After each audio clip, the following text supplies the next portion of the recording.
Hey, what's going on, everybody? How you doing? How you doing? Welcome to the channel. This is the real Nathan Daley. Listen, you guys, I'm so happy you are here with me tonight. Listen, we have a special show. As you guys see, I'm in my little suit. So as you know, I have a guest. I like to get fancy when our guests are here on this channel. So listen, you guys, welcome tonight. For those who are new to this channel, I'm the real Nathan Daley. I'm your law enforcement translator. And I translate difficult topics by giving my insight as a 13-year law enforcement veteran. Today we have a special guest, Nicci Page. She is a law attorney, you guys, a trial attorney, and she has a lot of knowledge, a lot of wisdom. I'm going to bring her in shortly. But before we get to that, I want to get into this chat to see who's here. You guys, shout out to all my moderators, the members, and everybody here watching tonight. You guys, this is going to be a great show. As you saw the title, Prosecuting Police Misconduct. Listen, why is this an issue? I'm gonna tell you why this is a big issue, you guys, because I told you that we're not gonna shy away from difficult topics, difficult conversations. I told you that specifically, and here we are. We're gonna hold law enforcement accountable, you guys. We absolutely have to, and so there's a reason for that. In order to rebuild trust, in order to rebuild this road, this bridge, this relationship that has been broken, severely broken, between law enforcement and the communities that the law enforcement officers serve. We have to talk about the issues that bother these communities, the issues that are affecting us nationwide. You guys, there's a lot for us to talk about tonight. You guys, we're going to cover a lot of things, so be patient with us. This is also a very important topic because a lot of times people have a lot of complaints, but people never bring solutions. You guys, as you know, I'm very solution oriented, and that's what we're going to talk about tonight. So we're gonna get on the officers. We got to talk about it, but then we got to talk about solutions. We absolutely have to. And my guest today has some great solutions. She has some amazing ideas. You guys, let me go through the chat, see what you guys got going on. I think we're looking pretty good. Wait for a few more people to pull in. Thank you guys so much for showing up. Shout out to Press Guy, said I'm looking dapper. Yeah. Listen, I got a couple suits in the closet, man. I don't want to do y'all too bad. But I got a couple suits in the closet. I can get a little fancy. So you guys, this is a very important topic for me. And a lot of times, when I came into this space, this was a very big issue. People never want to hear about all the good things police officers do. We want to hear about the bad. We want to hear about why officers are not held accountable. You guys, officers are, unfortunately, there are cases and situations where we sometimes look at situations where officers are not held accountable to the way we think they should be from a moral standpoint, but from a legal standpoint, they are. And everything that might be considered misconduct to us as citizens is not necessarily misconduct from policy or from a legal standpoint. So we're going to dive into that. It's very important that we understand that distinction because that's where I've noticed a lot of people get the confusion, right? So there are some things that are morally, it seems a little off, but at the same time, the law supports it, and I always like to say it may look awful, but it's lawful, right? There's two totally different things. But our guest tonight, let me give you a background on this amazing, lovely lady here. She, I got a chance to speak to her, and she thought it was a great idea that we do a show together. Moderators, I sent you her information. If you could, throughout the stream, drop her channel. She has a YouTube channel as well, her Instagram and her website, and where to find it. So, Nicci Page is our guest for tonight. She graduated. She's a graduate of St. John's University School of Law. She's a former assistant district attorney in the Bronx County District Attorney's Office and a former senior prosecutor in the Administrative Prosecution Unit of the New York City Civilian Complaint Review Board. Whew, it's tongue twister there.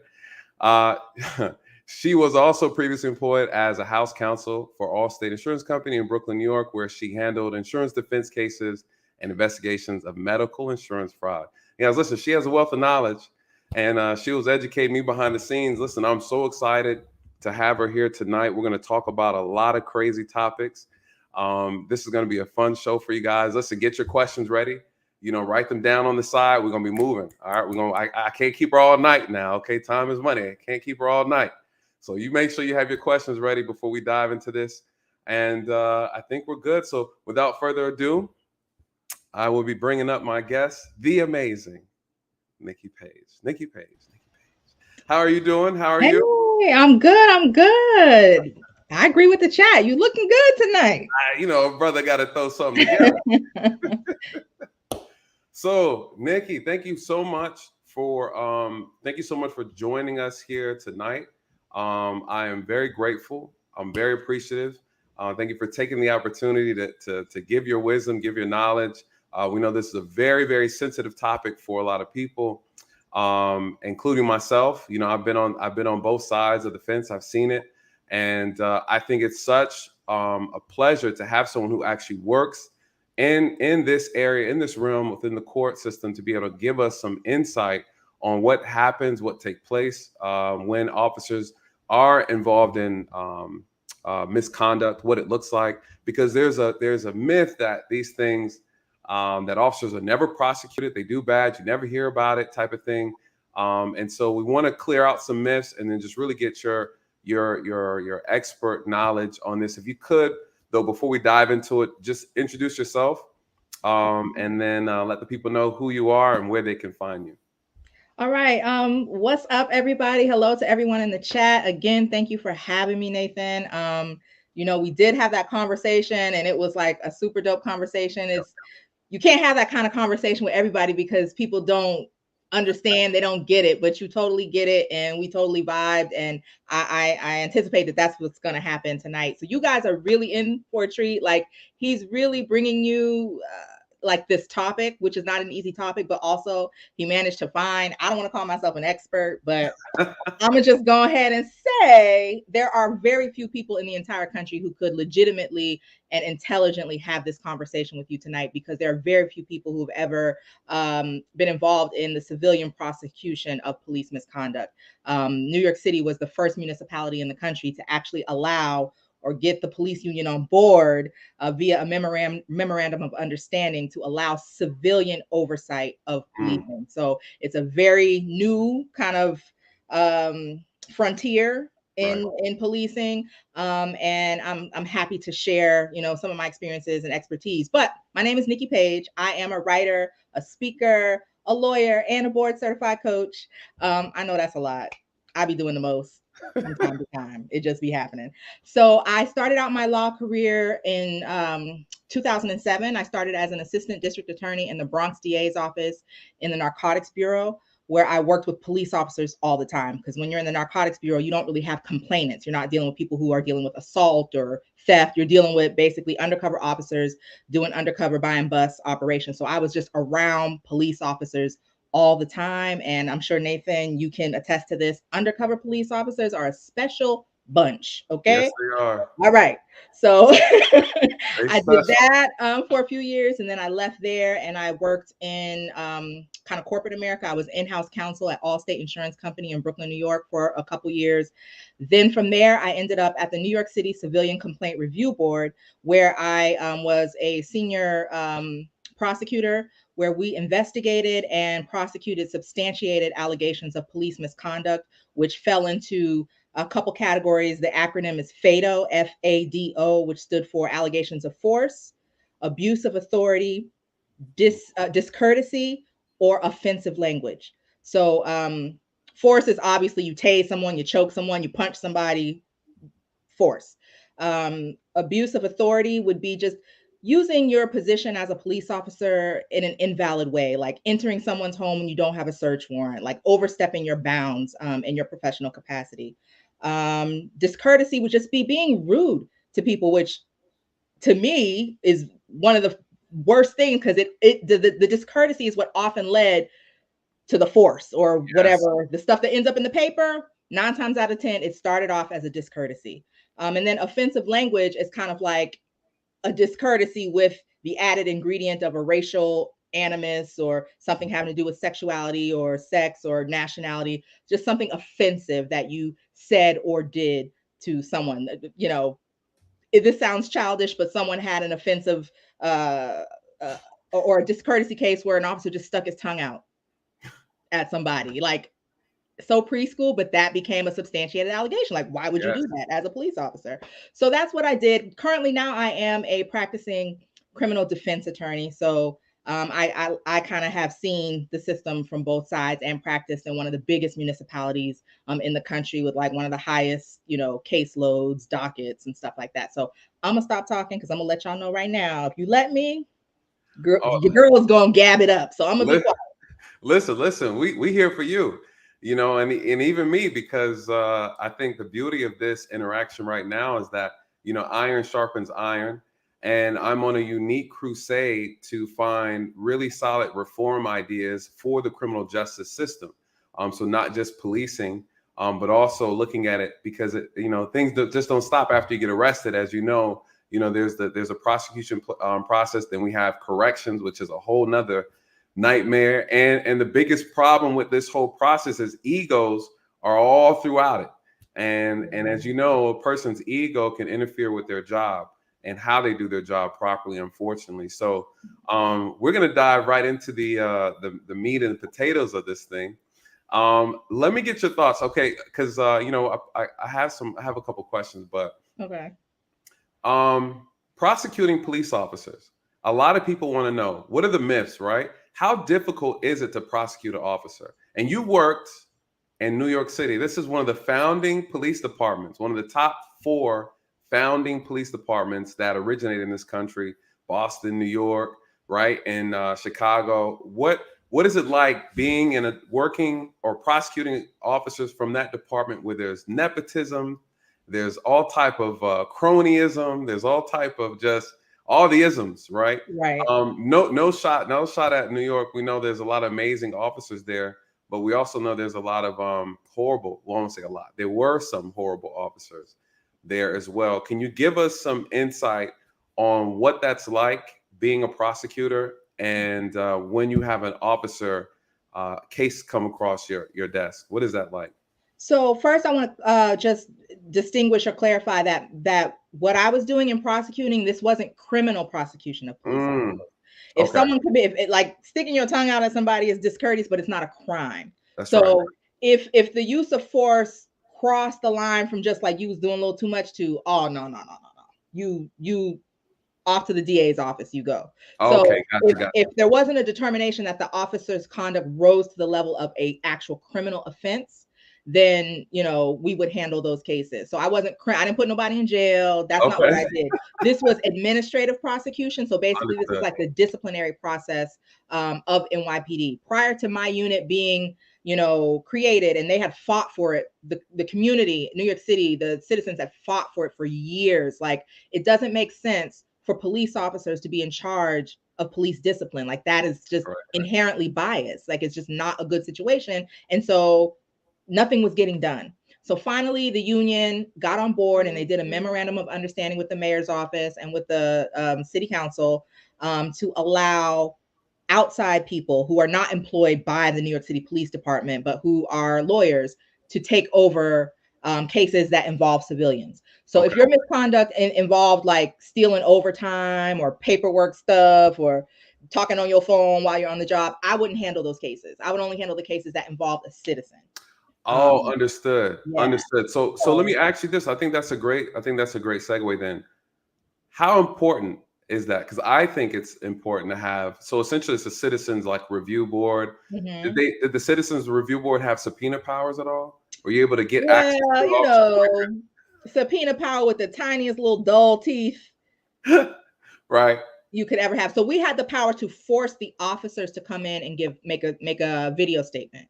So we had the power to force the officers to come in, and then if a case went to trial, basically the understanding with the police department was that their commanding officer would order them to take the stand and testify. So they could choose to not follow a direct order, but then that disciplinary action is you're going to be dismissed for failing to, comply with your commanding officer's order. So that's kind of how we had to finagle around getting, the testimony that we needed, because, your initial question was, is it tough?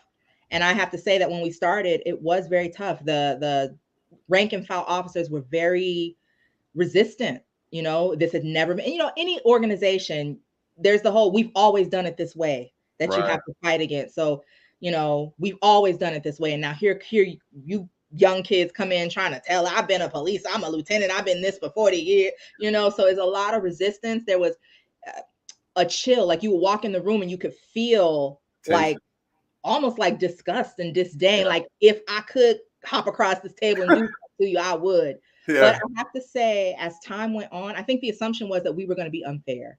The assumption coming in was that we were just out to get police officers. But as time went on and people understood, like, okay, they're not necessarily just trying to just take police officers down. You get familiar with people, like anything. When you get to know someone, it changes the way you choose to interact with them. So as they got to know our faces, we're there every day.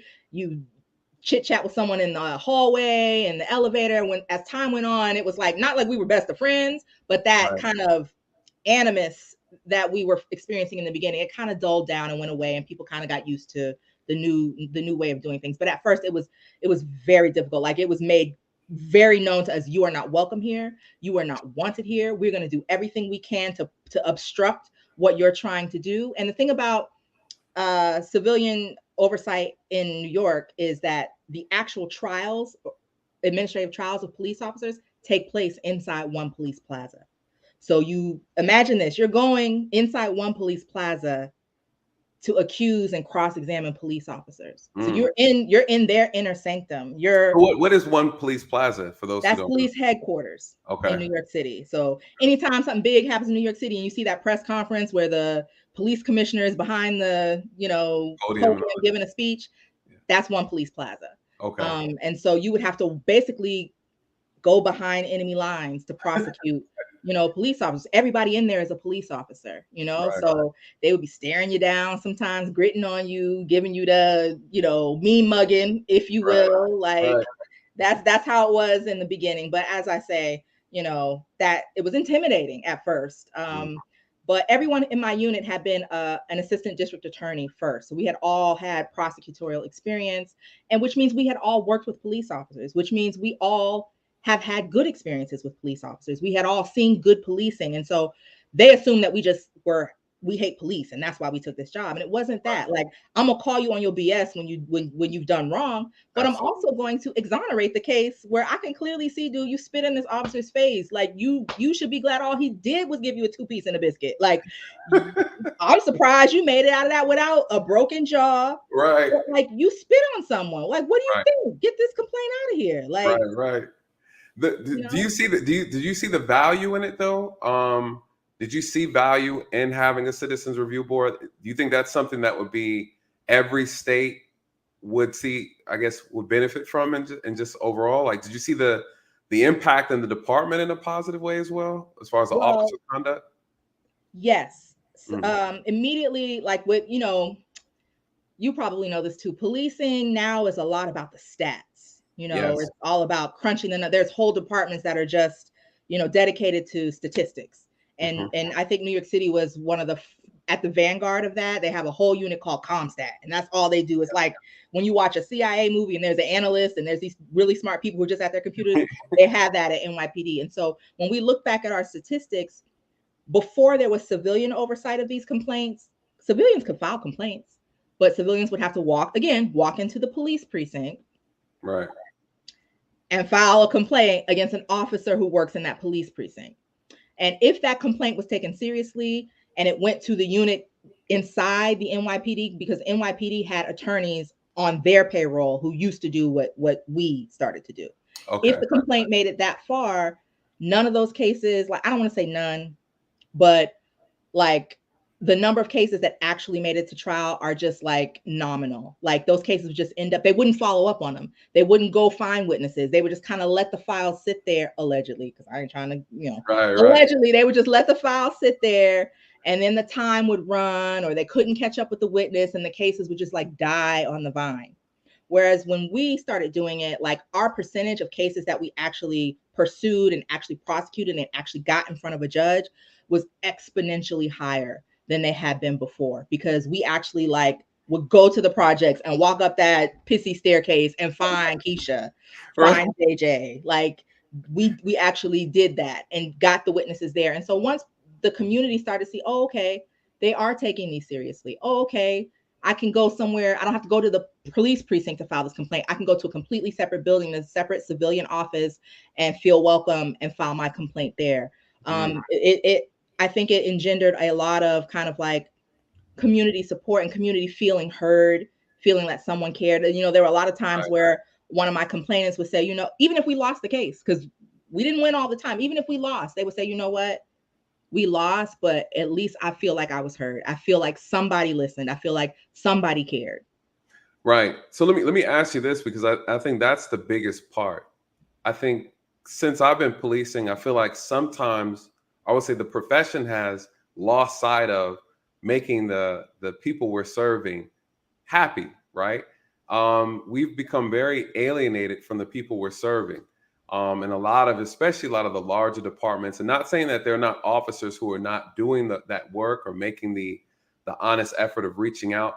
But I've said it on this channel before, that I believe that policing has a very bad PR, where there is no PR, right? There's no one in charge of PR for the police. And because of that, people just, you have a bad outcome with law enforcement. You have this traumatic experience and you're just off on your own to deal with it. Right. There's nobody going against a lot of the negative propaganda that's put out about law enforcement or inaccurate things. And there's no one even in PR that's standing against bad behavior in law enforcement as well. Right. So PR goes both ways, saying, hey, yeah, this officer did this. That doesn't look professional. This is an issue. These are things that we can't afford. Like, we need someone who speaks out against the good and the bad, in a sense, for law enforcement. And I believe that's very important, because it's a form of communication. Now, from a civilian standpoint, I believe one of the biggest issues is the people don't feel like they are involved in the police process at all. A lot of people, I had a conversation on my last stream. People were like, tell me about the blue wall, and I had to, because policing has turned into almost like a fraternity. Well, I mean, we know it's almost. All right. Well, it's a fraternity, but I would say, okay, how do I want to say this? Let me clean it up. It's the Animal House fraternity. That's the it's almost like it's a family, right? Mm-hmm. And then there's a darker side of law enforcement that's a sub-layer, that's more of the, hey, this is all a secret, right? There's a dark look. There's like almost like, not an underbelly. There's an underbelly to it. And so there are officers who work above the surface as a family. And there's a group that work below the surface as a family. And the below the surface officers are probably the ones that give us the most problems as far as secrecy, the lack of integrity. It's us against them, right? It's that mentality that they have. But that's not a mentality that's shared by all police officers. And so I believe that the citizens feel like they're not really a part of this process, where they get to actually walk into a building like a headquarters and feel comfortable, right? It's a public place, and it's for the public. You should be able to go in and ask questions and feel welcomed. And a lot of citizens don't feel like that in every department. And so I'm curious if there was something we could do nationwide like that, a citizens type of review situation. What do you think would be a good way to tackle that? So in New York, they were able to put this together, a citizen review board. Yeah. How can we do these same things in different states, different cities? How do we replicate that? Well, I would say I would encourage everyone, if you could, to go to there's an organization called NACE, NACE. It's I believe the National Association for Civilian Oversight of Law Enforcement. I think that's the acronym, NACE. And so they put out, papers, like people do, not reviews, but like studies in policing, and they put out papers, they put out suggestions. They have kind of like toolkits that you can use in your locality, your community, to try to advocate for civilian oversight in your community. So that's the first place I would tell you to start, because as you know, just like criminal law varies from state to state, from municipality to municipality, all of the rules are different. The structures of government are different. So I don't think there's any blanket way to be able to do this like throughout the entire country. But I think each kind of local community can kind of get the resources they need to at least start trying. In New York, the way it worked is we needed the buy-in from the police department, and it came from the top. We didn't really, the local rank and file were not all for civilian review, but it came from the top. Like, okay, we're going to get on board with this. Now we'll talk about how on board they got, allegedly. But at least, on paper, okay, they signed the memorandum of understanding to say, okay, y'all been screaming and hollering about this for 25 years. We're going to get on board with this. The police union. Okay. And so the way it worked in New York City is on the board, right? So civilian files their complaint. Oh, Officer Smith punched me in my face for no reason. They file a complaint.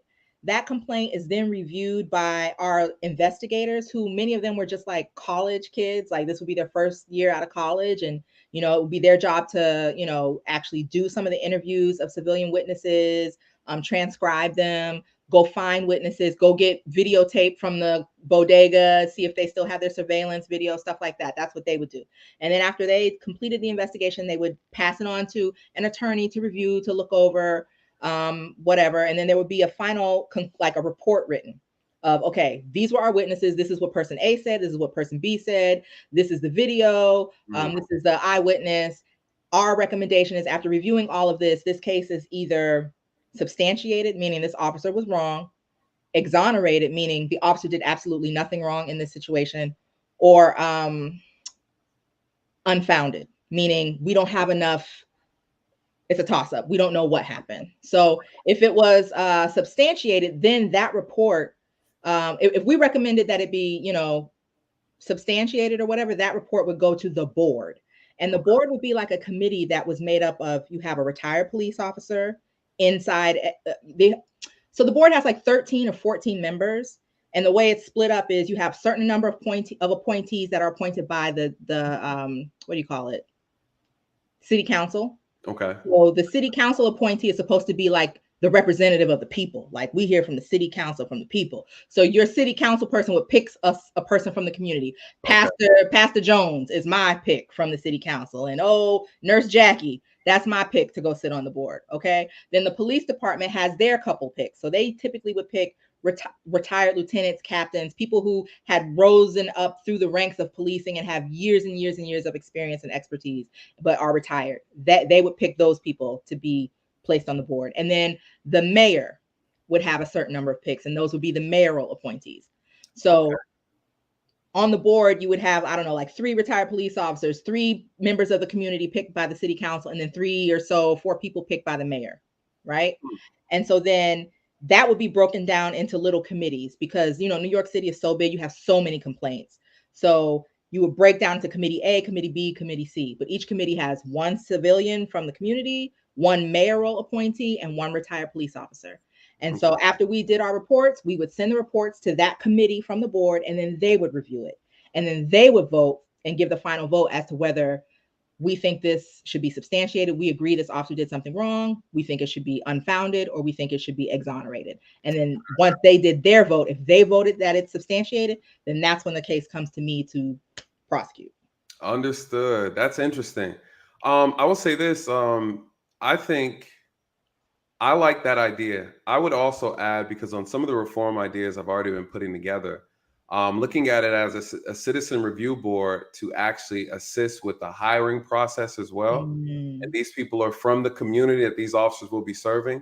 And it's a good opportunity for the officer to interview with the people who actually are part of the community, versus it being a closed door interview. But I agree. I think how you guys set that up, where you have people from different segments, I think that's really, really awesome. And that makes sense, because everybody has an invested interest. But here's the gotcha. I said the police buy-in. Okay. So the gotcha is the police commissioner has the final say. Okay. So I could go through this whole process. I could go in front of the administrative judge. I could win my case, and the administrative judge could say, I agree. You punched this person in the face for no reason. That was the use of excessive force. You are adjudicated that you did something wrong. Okay. That decision by the judge then gets to be reviewed by the police commissioner. And the police commissioner can overrule that decision by the judge or agree with the decision by the judge, but do either an upward or downward departure from what the judge decided should be the penalty. So if the judge decided, okay, and again, y'all, this is probably going to make you roll your eyes because it did for me. If the judge decides, okay, you punch somebody in the face, you're going to lose, wait for it, 8 days of vacation because you punched someone in the face. Wow. Yeah. So meanwhile, if you steal overtime, you ain't never going on vacation again. Correct. But choke somebody, you get a week. Okay. Anyway, so if the judge said you lose 8 days vacation, that would then go to the police commissioner to be reviewed, and the police commissioner could either just overrule the whole case or say, no, I agree, you shouldn't have punched him, but I think 8 days is excessive, 2 days. Or they could do an upward departure and say, I think 8 days is too low, it should be 16 days. So the police still had the buck stopped with the police commissioner. So at the end of the day, the police kind of still did. So it's just a dog and pony show at the end of the day sometimes. It can be often. And this recently changed. This wasn't the way that it was when I was there. It recently changed after the George Floyd stuff. There were a lot of people pushed for more reform. So in New York City, there used to be a law that a police officer's disciplinary record could not, it was private. You couldn't file a freedom of information, nothing, like nobody had access to it. That is now changed.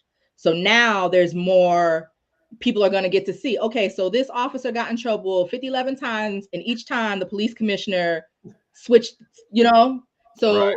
When there's more transparency, like you talk about all the time, when the citizens are there to be able to see what's going on, it puts pressure on everyone in the chain to kind of be on the up and up. Yes. So yeah. Yes. And there lies the problem, right? How do you repair trust when you're constantly, basically, you're coddling officers' bad behavior? This is the issue that a lot of people, this is why when I hear people make complaints, I'll be like, yeah, I agree, because they're absolutely correct. The citizens are correct. Now, when the citizens are wrong, I'll say something, right?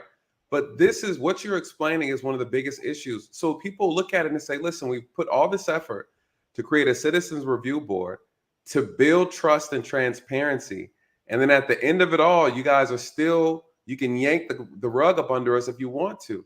That's not how it works, right? So I understand how the people feel. And again, officers are not going to do better until you hold them accountable. It just is what it is. When I started my department in Dunwoody, they had a very, very strict professionalism code of ethics. Like, you weren't allowed to curse at citizens. If you got caught cursing at all, it was a write-up and suspension. And when I got there, I was like, that's some bullshit, right? That's because I came from a department where it was rough.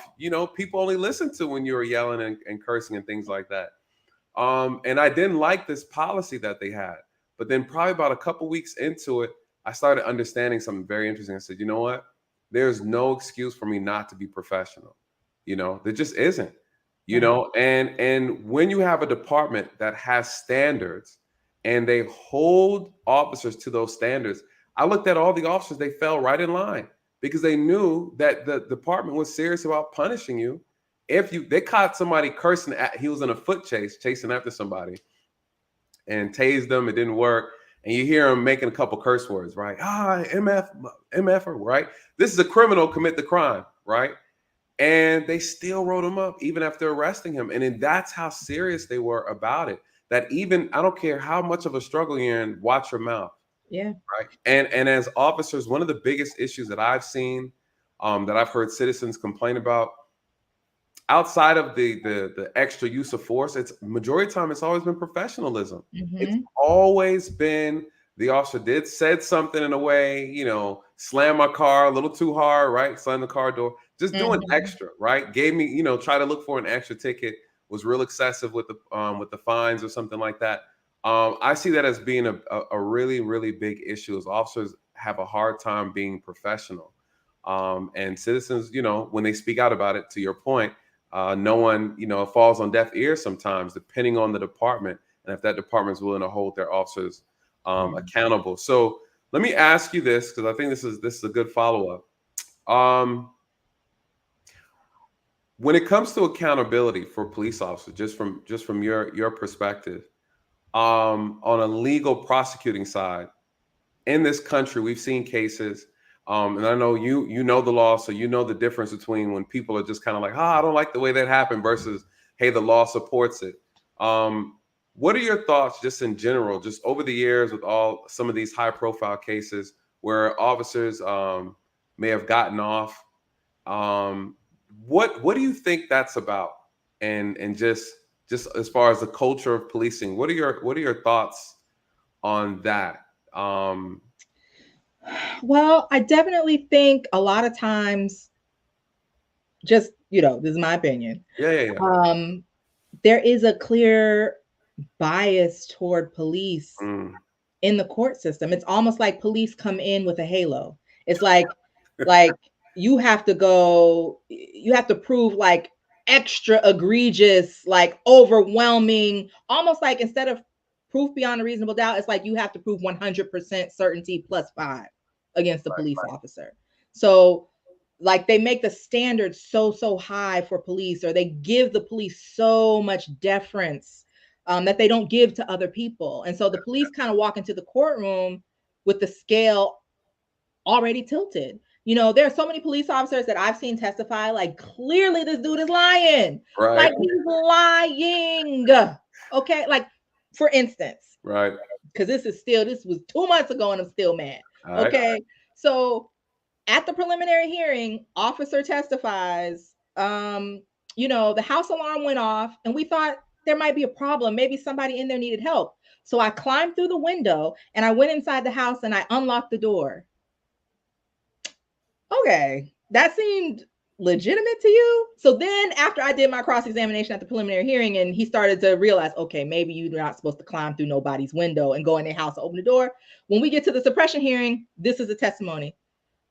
Your Honor, I must have been mistaken. It was a long night the night before. I misspoke. I didn't climb through the window. The door was already open. Wow. And the judge went for that.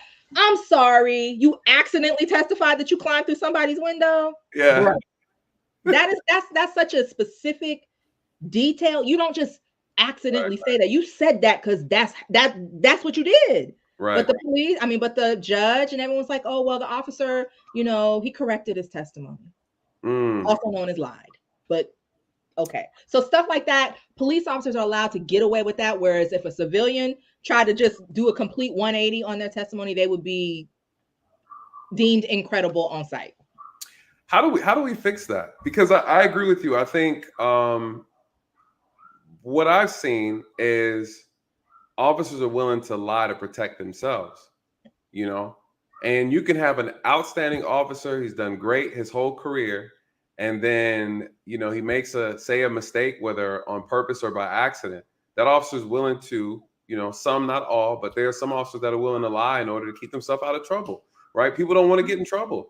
How do we fix that? What do you think could be implemented whether from a law enforcement perspective, maybe from a court perspective, to start changing that to where that's not something that's acceptable or allowed to happen?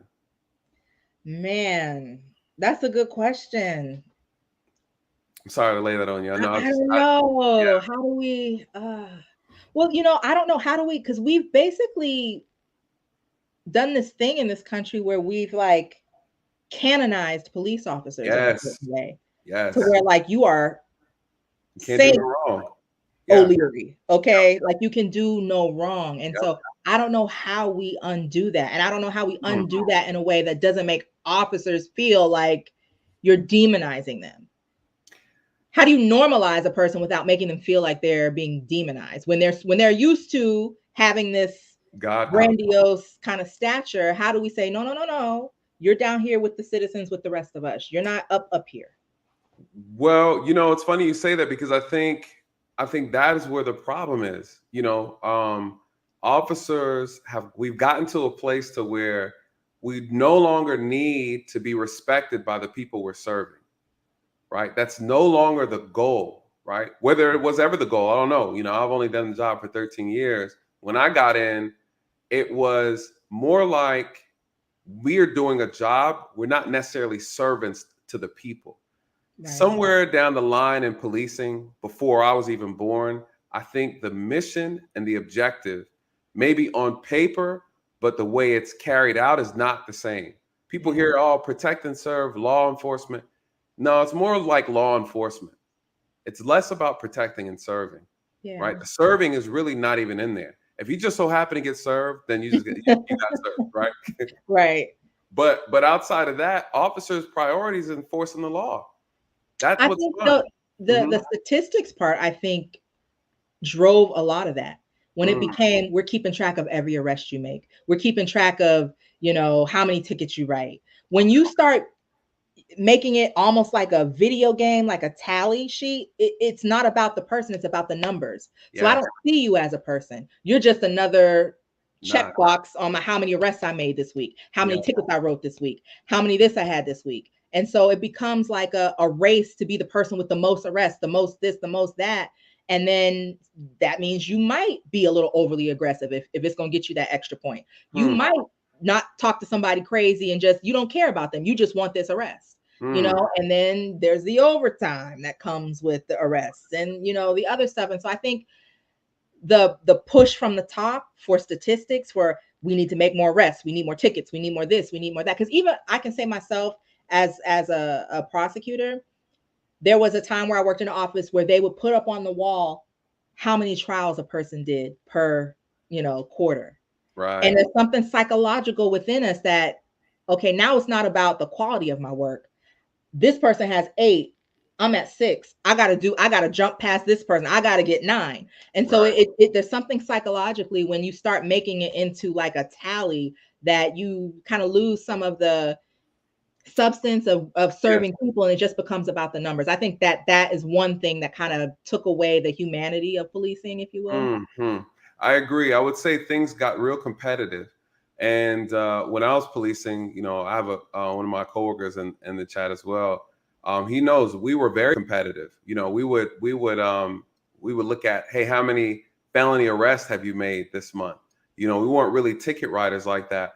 But it was in reference to actually catching criminals. We wanted to catch criminals. It wasn't about harassing people, but ultimately you end up harassing people, right? Because you're looking. So ultimately, right, you end up harassing people. You become desperate for that arrest. You're looking for criminals, and it's a taxing job. And I think you're absolutely correct. I think that's a big part of it, because leadership. I see someone put leadership in the chat. Leadership is very, very key, because if the leader has the power to create the atmosphere where officers are actually policing. It's the culture. The cultureless change based on the leadership. People always ask me all the time, I use the perfect example. How was the culture of this country when Obama was president? How was the culture when Bush was president? How was the culture when Trump was president, right? The leader dictates the atmosphere of a police department. And so if you have a department where they're not prioritizing the people, prioritizing being good servants to the people, then you're going to get officers who are more criminal minded. The mission is about crime only. And again, there's only so many bad people to so many good people in a community. And the good people are the ones that are suffering, one from the bad and then one from bad policing. So I think it's unbalanced, unfortunately, but I do agree with you. I think that's a big key, that we focus so much on the numbers that we lost sight of the substance and the service aspect of policing, unfortunately. So and I have one more that I think is really big also. And shout out to Lucky Marie. What's up, girl? I think when municipalities started being able to be funded by how many people they ticket, how many forfeitures they do of people's property, that gives you a profit incentive to harass people, to constantly surveil people, to constantly pull people over, because this is part of my budget. I need to take from you to fund my department. So yes, I'm going to arrest as many people as I can. I'm going to shake down. Well, I don't want to say shake down, but I know Jamar, he likely to be riding dirty. So if I see Jamar, his Cadillac is getting pulled over Monday, Tuesday, Wednesday, Thursday, and Friday. If I see you behind the wheel, you getting pulled over, because 8 times out of 10, I'm going to get something out of you. And so when the police department itself is funded by the money that it takes from people who are arrested through forfeitures, or whether it's cars, whether it's money, ticketing people, is funding the municipality as well. It's the same thing with like prison. When you make it a profit business, of course you're going to find reasons to keep people in prison when you make money off of people being in prison. If my department is funded by what I take from people that I arrest, there's a profit motive in me arresting people. It's not about me serving you. It's about you serving me, actually. Correct. And there lies the problem. And I think, but what a lot of people confuse, the officers at the bottom have nothing to do with that part. You know, officers are being pushed to do it, knowing that at the top, the motive is, right? The agenda is, hey, we need more citations, you know, incentivize them to write more tickets, to do more traffic stops. But the officers don't get a cut of any of that. You know, I want to be very clear to everybody. There's no one, God forbid, if officers were ever incentivized to write citations, y'all. Whew, it'd be a sad, people wouldn't even drive. People be out here riding bikes. It would be bad. But, you know, what Nicci is saying is that the city gets revenue from those citations. And so when they get revenue, especially if it's a small city department, things like that, they get, I don't know how they work it out, but that money goes to the city, you know, so it's profitable. And there lies a problem, right? It becomes more like a business than it does, you know, maybe policing should be a nonprofit, right? Maybe it should be a nonprofit, but you know, they find a way, right? Like churches, they do it. Real quick, let me shout out these thank you, Daughter of Yah, for this super sticker. I really appreciate that. Thank you so much. I have some amazing followers here. They are so dope. Just $20, just with the perfect little shout out. Thank you so much, Nathan Waldron. I really appreciate that, brother. Thank you so much for your support. And Deanie says, thanks for always bringing topics that aren't really discussed. I'm totally ignorant on the process and appreciate how you are explaining it. Thank you so much for that. Yes. You know, I'm all about having the difficult conversation, you guys. People are afraid to have these conversations. I don't know why, but I think people feel like when you start talking about it, you really start talking about solutions, you really start opening up this Pandora's box, it forces people to have to do something about it. You know, you have to challenge the people in power to make the change, you guys. You know, we're citizens here. We control all the power. We're supposed to vote the people in. We're supposed to get them to acquiesce to us. You know, we are the people. The police are the servants. We serve the people. Somewhere down the line, law enforcement got to a point to where it became more like, you know, again, we serve our own interests. You know, we serve our own interests, and that's not how it's supposed to be. That's not how I conducted myself in the job, or I know a lot of officers didn't conduct themselves like that. Unfortunately, we're just low men on the bottom of the totem pole. But there is a way to change, and I believe it's very possible. And I'm going to push a lot of reform ideas. So go ahead, Nicci. Can I add something? Because I forgot when I talked about prosecuting police, there was another process that the civilian could choose to partake in. Okay. If your allegation was use of force, you could not have this process. You had to go to trial. But if you just felt that someone was rude or discourteous to you, or said something offensive to you, or just overstepped a little bit, you could choose to go through a mediation process. Okay. And so basically mediation would be, and it was beneficial for the officers, because mediation, whether it was successful or not, it would not appear on the officer's disciplinary record. It would be like it didn't happen. So mediation would be where they would bring in a professional mediator. The complainant, the citizen, would come in and sit down at a table. The officers would come in and sit down at a table, and they would just like, it'd be like a sit down. They just hash it out. Like, this is how you made me feel. And the officer's like, well, this is why I did what I did.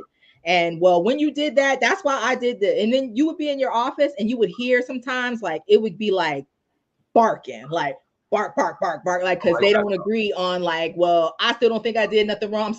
I'm sorry you feel that way. And, you know, nobody likes to hear that. Right.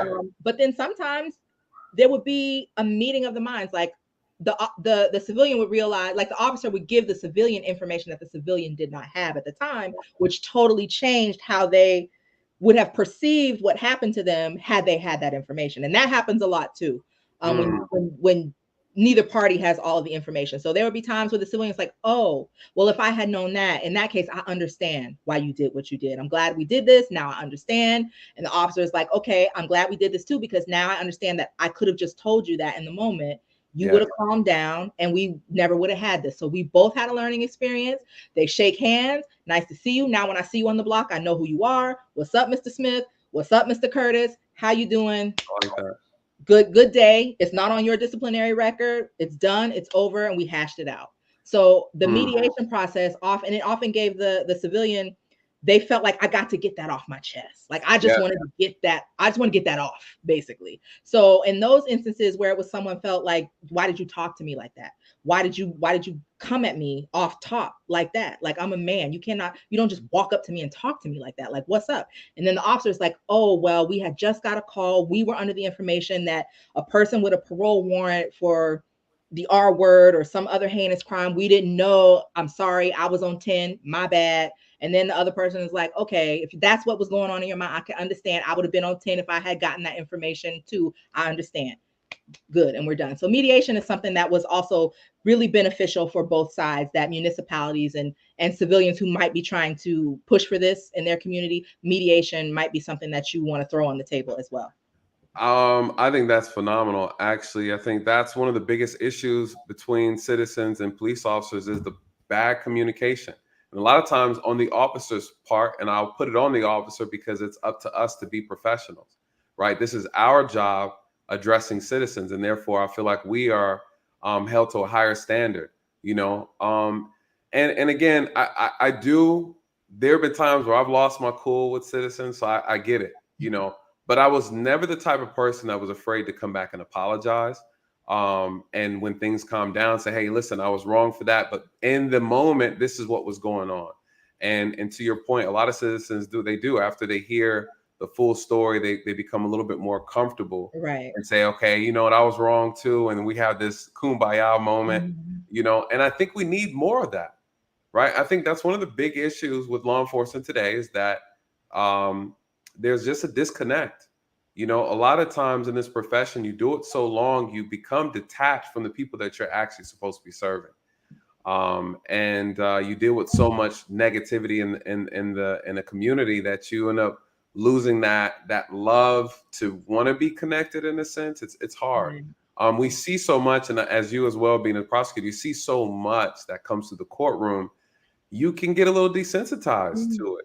It's natural. And I think we need to talk about that too. Like even as a defense attorney or as a prosecutor, like even as a defense attorney, sometimes it's like, if one more mama call me, tell me her baby ain't never did nothing. Like, I don't like, yeah. Like a lot of times it's like, okay, yeah, I know that. But then sometimes it's like, oh, wait, her baby really didn't do nothing. Like he really is innocent. But it becomes like anything that you just rub constantly, it's gonna get callous. Like you don't feel it. You're not as sensitive to it anymore. And that happened to me, you know, as a prosecutor. When you have 200 cases, like these are just folders. Like they're people and these are real lives. But at a certain point, this is just docket number 555237. Next case. Docket, you know, and so police officers get that too. And police officers, I don't think people understand.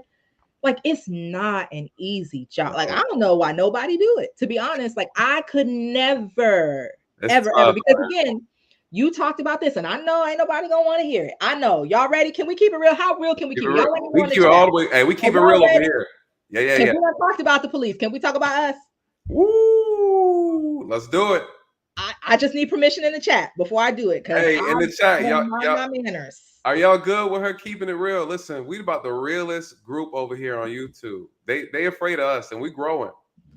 Sound like they afraid. I don't see nothing in chat. Y'all want to know or not? I don't know, because I don't want y'all mad at me. Nah, keep it real. All right. They ready. They ready. Okay, so like you said, we all see when the police did wrong. We all see that video when the police did wrong. And when the police did wrong, the police should be prosecuted, dealt with, held accountable. But we don't see what officers have to deal with on a daily basis, all day, every day. And if you did, you would understand.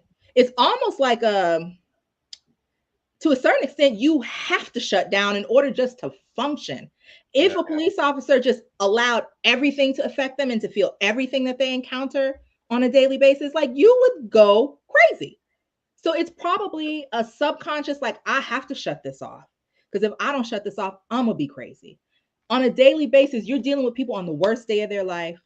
You're dealing with people who are themselves overly emotional.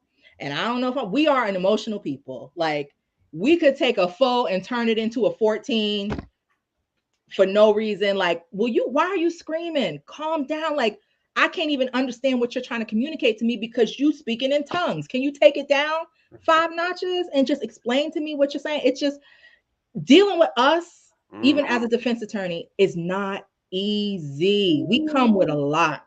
Okay. And I know other people come with a lot too, but I ain't talking about them right now. I'm talking about us. Okay. We come with a lot and it's difficult.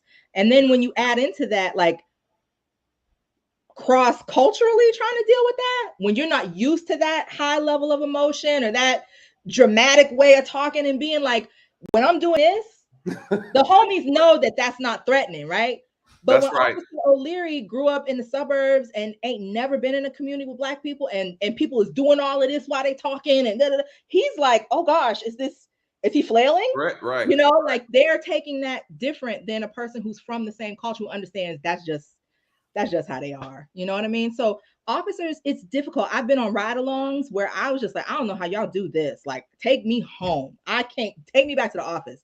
This is a mess. Like, when you're trying to help, I'm sure you had these calls, a DV call where you go there to help somebody, you go there to help her, and by the end of it, she jumping on your back. Jumping on me. Yeah. All the time. I was witness one of those in person, and I was like, ain't nobody gonna punch him. Y'all just gonna let him wild out like this? I know y'all holding back because I'm here, but please, can somebody do something to him? Because he's doing too much. People don't, okay, let me preference it by saying this. You're absolutely correct. In our community, unfortunately, some of us don't want to be held accountable. Some of us believe the police out here just ruining their lives, right? This is not accurate. We can be very difficult to manage. We can be very, very difficult. Now, I say the argument before I dive in on our people. Let me say this. The issue, though, I think our people would be very, very. I think we'd be a little bit more comfortable if we felt that police were being held to the same standards as us when we commit certain crimes or anyone commits certain crimes. I think there wouldn't be too much vitriol to officers if they felt that officers were being held to a particular standard consistently, right? So I do understand that argument, but I do also understand the fact that a lot of our people don't even understand the type of headache they do put people who are in leadership positions in law enforcement, people who do the work, officers, defense attorneys and prosecutors and judges, who are Black, right? Who see us and are like, man, dude, you back here again? You try to give a little grace. You try to give some advice. And then we're back in the courtrooms. We're back in jail. We're back in prison, and again, it's hard. And again, like you said, that's the part that we don't like to see. We don't like to see the part where we're actually agitating an officer who was in calm and cool and collected, how we were doing the most in the moment that got us in the handcuffs in the first place, right? We don't like to talk about that part. Again, there's this thing that I always say, there's a fear of accountability. I call it accountophobia, right? And our people seem to be a little accountophobic sometimes. Acute. Hey, tell them, and again, you see it. You see us come through the courtrooms, and this is something we talked about behind the scenes. Explain to the guests today, though, how important it is, let me ask you this: how important is it that we have representation in the criminal justice system? Can you share your thoughts on that as an attorney and law enforcement and just as a whole?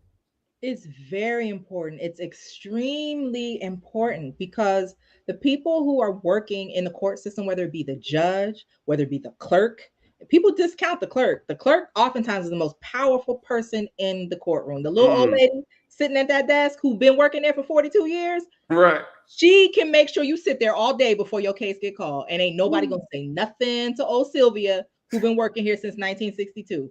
Okay, the clerk, the court officer, the judge, the public defender, they bring their lived experience to the courtroom. Yes. So just a little example. When I was a prosecutor, we had the complaint room in the Bronx because New York City again is so big. New York City, it doesn't close. Like some municipalities, if you get arrested on Friday, you're gonna be there till Monday because court is closed on the weekend. In New York City, night court is open till like 1-2 o'clock in the morning. I'm arraigning cases at 12:30 in the morning because there's just so much volume. They can't close. If they close, it would just be a backup.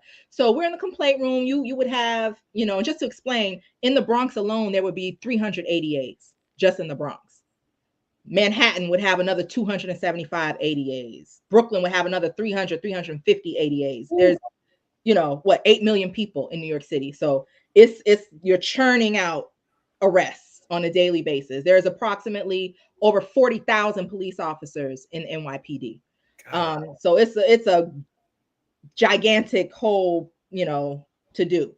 So you would be in the complaint room and, the little, let's call her, I ain't gonna call her Karen because that's too obvious. Let's just say Chelsea. Okay. Chelsea's in the cubicle next to me. She's, 24 years old, because if you go straight through college, straight through law school, you could be an ADA at 24. Okay. At 24 years old, you have the power to say whether this person is going to be free or incarcerated in arraignments at 24 years old. And you grew up in Grosse Pointe, Michigan, and you never been around Black people. And this is your first legal job and you're 24, and you get to say whether this person gets ROR or whether you're going to ask for $15,000 cash bail. That decision is up to you. And in that moment, I'm the most powerful person in the courtroom. Correct. People focus on judge and this and that, but I can make sure you never even have to see a judge. And from the complaint room, I could say, I refuse to write up this case. I'm dismissing this case before it even gets to the judge. The DA, the 24-year-old Chelsea from Grosse Pointe, Michigan, has the ability to do that. And so I say that to say, there were times when I was in the complaint room and Chelsea in the cubicle next to me, the complainant would be sitting there talking with a Jamaican accent, and she would just be like, I don't understand. Can you come help me? What is he saying? I don't understand. And I would have to explain, this is what he's saying, right?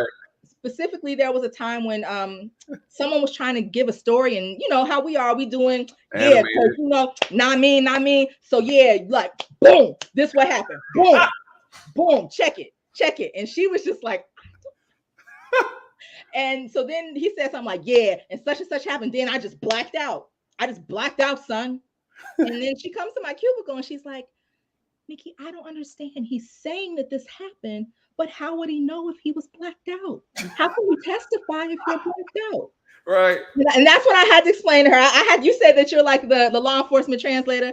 That's when I had to be the cookout translator. Chelsea, my dear, when he says black out, your people would say, I went apeshit. Yeah. And then she's like, oh, this story's making so much more sense. Thank you so much. So just little things like that. This was a person, she was going to disregard his entire testimony and say, there's no reason you can know this happened because you were blacked out. Because she didn't culturally understand that blacked out don't mean I'm passed out and unconscious. That means like I lost it at that point. Yeah. So that's just a small little kind of example of bringing your cultural competency to the courtroom or to the complaint room or wherever, how that one little bit of information can make the difference between this case being heard or this case not being heard. Oh, I'll give you another one. This was a really good one. There was a Jewish guy. His name was Jeremy. He was in the cubicle next to me. He had a Rikers Island case where this woman was going to do a visit at Rikers Island. And, they search you. They look in your pocketbook. She had a razor. She had one of these. Okay. Oh, okay. She had one of these at the bottom of her purse. Yeah. And so she got arrested. And her story was, this is what I used to do my eyebrows. And this was the most preposterous thing he had ever heard in his life. He had never heard of somebody using a razor to arch their eyebrows. It sounded like the most fantastical thing, like, oh, she's lying. That doesn't even make sense. Who's going to put a razor by their eyes? This is stupid. I'm prosecuting this case right now. And so then he comes to me and he's like, you're never going to believe what this woman is trying to tell me. she's saying that she arches her eyebrows with a razor. Has anyone heard of anything more like ridiculous than that? And that's when I had to say, Jeremy, actually, I'm not vouching for her. That might not be why she bring a straight razor into Rikers. Right. However, I might have one of those at the bottom of my purse right now because ever since I've been little, I've arched my eyebrows with a razor, and he was mind blown. Like he had never heard of this in his entire life. No woman in his life has ever had a straight razor that she was arching her eyebrows with. But this is a cultural thing that having that little nugget of information, maybe not going to get her off, but it might get you that misdemeanor offer instead of the felon, just because maybe you forgot that you had that at the bottom of your purse. Correct. Now I know that it's not just a complete preposterous lie, but he would never know that if he wouldn't ask Chelsea. Yes. He got to have a Nicci in the room to know that. Ooh. And in situations like that, when, having people from diverse backgrounds is important to be there, in court and in the court system. Yes. And let me say this, you guys. Thank you. That's a great example. And I never even thought about it like that, but you're absolutely correct. And I can share an experience as well. You guys, for those who are tuning in now, listen, we have an amazing attorney here. She's giving us some insight from a criminal prosecutor perspective. And let me say this. I think this is interesting. This is very, very accurate because when there's situations where I might be maybe one or few Black officers working on a shift, and then there's a potential offender or a suspect, or there's a call about a gentleman, and you show up and he's Black and he's angry, right? Maybe it was a domestic. He got kicked out the house. And again, like you said, our mannerisms when we're upset, to me, they don't threaten me. I'm not threatened by it because I understand, right, how we communicate. Man, right? So all of that rah-rah stuff, Right. But to someone who's not familiar with the cultural context of how some Black people express their feelings or emotions, right? You could be taken off by that, right? That person could be loud, they could be angry, cursing, and not necessarily cursing at you as the officer, but just F that, F this, and as an officer, you're like, sir, if you don't calm down right now, I'm going to charge you what? Disorderly conduct, right? He might be a little tipsy. To me, I understand, it doesn't bother me, right? But to another officer who doesn't understand the cultural, I like what you said, cultural competency. That's a beautiful phrase. I love that. It's not mine. I heard it somewhere. Well, I heard it from you. I'm gonna use that. I'm gonna act like it's mine now. So, but I really like that because there's so much truth to that. This is the value of having people who look like you in any profession. We're absent in law enforcement. I tell people all the time on this channel, there's 700,000 police officers approximately, and 12% of them are African American. And the number's decreasing because they find it very hard to get Black people to want to do the job. We discourage each other from actually doing this profession, right? And so even as attorneys, what's the other issue? Out of all the attorneys, according to the American Bar Association, only 5% are African American. And we know less than that for women, Black women. So, and if there's only 5% attorneys are African American, you can only wonder how many are judges. You can only wonder, right? And so this is where it is. How do we encourage our people to get into this profession, into criminal justice as a whole, and be more active, right? Because again, this is an area that we point out and we complain a lot about in reference to white supremacy, right? We complain and say the system isn't fair. It's not treating Black people fair. We know there's truth to that. There's some truth to it. I agree. There are some truth to it. But whether there's truth or not truth, the only way to impact change is to be in it, right? So whatever you want to believe, it doesn't really matter. The only solution, regardless of what you believe, is that you need to be inside these professions to make a difference. Everybody can't chase a bag, right? So everybody can't be, at the protest throwing rocks either. Like, that's not my job. That ain't my ministry. I'm not on the front line rock throwing crew. Like, she's not gonna be doing that. And I ain't holding up no sign. My job. Right. So I think we have to broaden kind of like our perspective and our idea on what it means to be progressive, or what it means to be like fighting the power. A fighter. You don't have to be fighting Correct. to fight the power. There Okay. you go. If you really knew what was up, you would understand. And I don't know, seems like everybody else got the memo. I don't know Everybody got what it. happened to our mail, but hold on, you before probably didn't fill out the change of address form at the post office. That's probably what happened. I hear that quite a bit. That's why that warrant got ordered. You never got the notice. You never got it. But you know, even Assata Shakur, if you read her autobiography, she talks about you can fight inside and outside the system. Yes. But somehow we have this mindset where, like, if a person works inside the system, they're an agent. She an agent. She an agent. Really? Am I an agent, or am I the person that's going to be standing at the podium to agree to you being released on your own recognizance, whereas Chelsea going to ask for $1,500 bail cash? Right. So what? You want me to be an agent, or like, what do you want? Am I more used to you throwing a rock at a protest or standing at that podium in arraignments? Where am I doing our community the most good? You tell me.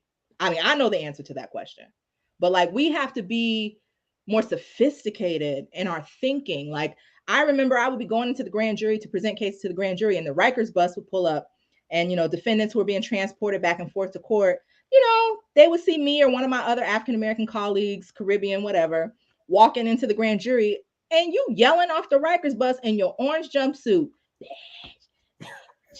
Why you work for the man?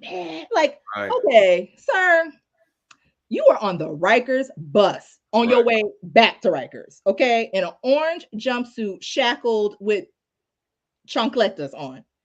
You think you're going to fix your lips to yell out of the Rikers bus window, calling me out my name? Like, sir, how you know I'm not going to be the one in the courtroom with you across from me talking about you want to go home, but you shouting B words out of the Rikers bus? Like, what kind of mentality is this? Like, what is going on? Let's talk about that, because I've been called a sellout. I've been called a slave catcher. I've been called an Uncle Tom. Not a slave catcher. Slave catcher. So why would Black people want to be police officers if we don't get the respect? Now, granted, there are some Black officers who have some attitude problems. They got some ego problems. That's unfortunate, right? That's not all of us. But I have to also point out the fact that there are a lot of officers or Black people within the criminal justice system that are like overseers to ensure that you're not being railroaded, right? To ensure that you're getting fair, you're treated fairly. Yeah, I still got to hold you accountable. Yeah, we still got to go to jail, but I'm gonna make sure this officer doesn't add too many charges that are very unnecessary, right? I'm gonna speak out for you, but I still got to hold you accountable. And I think what happens sometimes is like when you got a business and people Black folks want to come in, hey, can you give me 50? You give me 50% off? No, I still got to make money, sir. Just because I'm Black, you Black, doesn't mean everybody want a discount. It doesn't work like that. We're in the business of holding people accountable, right? But we want to make sure the treatment is equitable across the board. And the only way to do that is to be present. And I think Lucky Marie brings up a good statement. She says, put more positive info into the Black community. Speak up when your partner is abusing authority. And I agree with her on that. And I will say this because this is one of the biggest misconceptions that I hear a lot since I've started my channel is that, hey, are you going to hold other police officers accountable when you see them do something wrong? And, you know, me and you talked about this. Listen, criminals don't do crime in front of people who aren't criminals. It doesn't work like that, you guys. You know, as officers, you know, you have police officers who do their dirt by their lonely, or they do it with a small group of other officers. It's not something that's just widespread through a police department where everybody's just, now I'm sure there might be maybe one department in this country or a couple in this country that's completely corrupt from top to bottom. We don't know, but I will put it past, right? But the reality is the way it happens naturally or normally how it happens, you might have 2 or 3 officers. It's a small little faction that's doing things off the books, right? It's not the entire department. And I have, and I tell you guys this, and I mean it, never had an officer violate the law in front of me in my presence. I know officers who have done it, and I heard about them on the news the next day. I'm like, damn, they got Tom. Oh shoot, they got Jay. They got Corey. Like, you know, and you know these guys and gals, and you don't think that they were capable of doing what they do. Sometimes it's so innocent. I had one officer, good friend of mine, he stole lottery tickets during an armed robbery case at a gas station. Thought all the cameras were taken, right? Plugged out. He's in here stealing lottery tickets, you know, and the camera caught him doing it. You know, you guys, he went to prison for that. He went to prison as an officer. My department held him accountable. We had officers, idiots, running Obama's information on our CAD system to find out where he lived at. As if the that stuff gets audited all the time. Like, you can't make this up. You come to work the next day and you get the memo. Hey, you know, we just had to fire someone. What they do? They decided to run the president's information on the idiots, right? You had officers who were taking drug money, right? They get found, and it's just this little small. It's this 1, 2, 3 guys. You know, someone took a bribe high up. It doesn't happen like people think it happens. Right. You know, but like we talked about, though, this is where the leadership becomes important, because and how we talked about, is this like a fraternity, like a secret society? You know, because I agree with you that it is a bad apple spoiling bunch kind of situation. But everybody knows who the bad apples are. It's not a secret. Everybody in the precinct knows. Everybody in the DA's office knows. There'd be times where we had certain cases that we never even presented to the grand jury, because when we opened up the file, we saw what officer's name was on the file. Yes. Give him a deal. We're not even like, will he take a misdemeanor? Because we know somewhere in here, this person has done something inappropriate. We don't even want to be bothered with what's going to blow up in our face if we try to present this to a grand jury or take this to trial. So just give this person a misdemeanor and let them be on their way. So everybody knows. And so the problem is that they will not get rid of the bad apples. They move them around. They put them on desk duty for 2 months and then put them back out on the street. They move them to a different precinct. Whereas, why don't you cut the cancer out? You don't just move the cancer around the body. You cut it out. You get rid of it. And in New York City, they've, you know, New York Post and New York Times or somebody did all of these information requests and got all this information. And it turned out that, like, of all the multi-million-dollar lawsuits that the taxpayers were having to pay for because of officers engaging in misconduct or whatever, it turned out that it was really out of a force of about 42,000 police officers. It was really like 20 to 30 officers that were causing like the vast majority of lawsuits, like multiple lawsuit after lawsuit. So these 30 people are costing the taxpayers millions of dollars. Why? Where else could you work where you get sued 5 times and not only keep your job, but keep getting promoted up the ranks as you keep getting multi-million-dollar lawsuits? Where else does that happen? That doesn't happen nowhere else. No other job could you cost. Well, I guess that's the problem. You're not costing your employer that money. And that's what I think needs to be a reform. I think the police union should have to chip in. If the settlement is 20 million, I'm gonna need some racks. Wow. Because if you had some skin in the game, you might keep your hands to yourself, sir. Wow. I never even thought about that. Let me tell you, I think that's a great idea. That's a great idea. Let me say this too, because what you said earlier is that officers know who the bad ones are. I knew officers who weren't worth a damn, right? I knew them. When I was in the academy, I counted about 10 and we were 50 strong. I said, I don't know how he even saw. He looked like a whole gangbanger. How do you make that?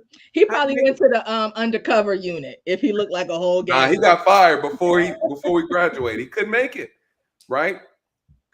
What do we know, right? As officers, I know these. I've seen them. I've seen some. The ones I'm talking about, the ones you don't have a clue. You could be a great officer and you be tempted, right? You're tempted in a moment of weakness, you give into it, right? So I know those officers. I had a friend of mine, great officer. He got into a hit and run. He hit a parked vehicle and didn't report it and drove off.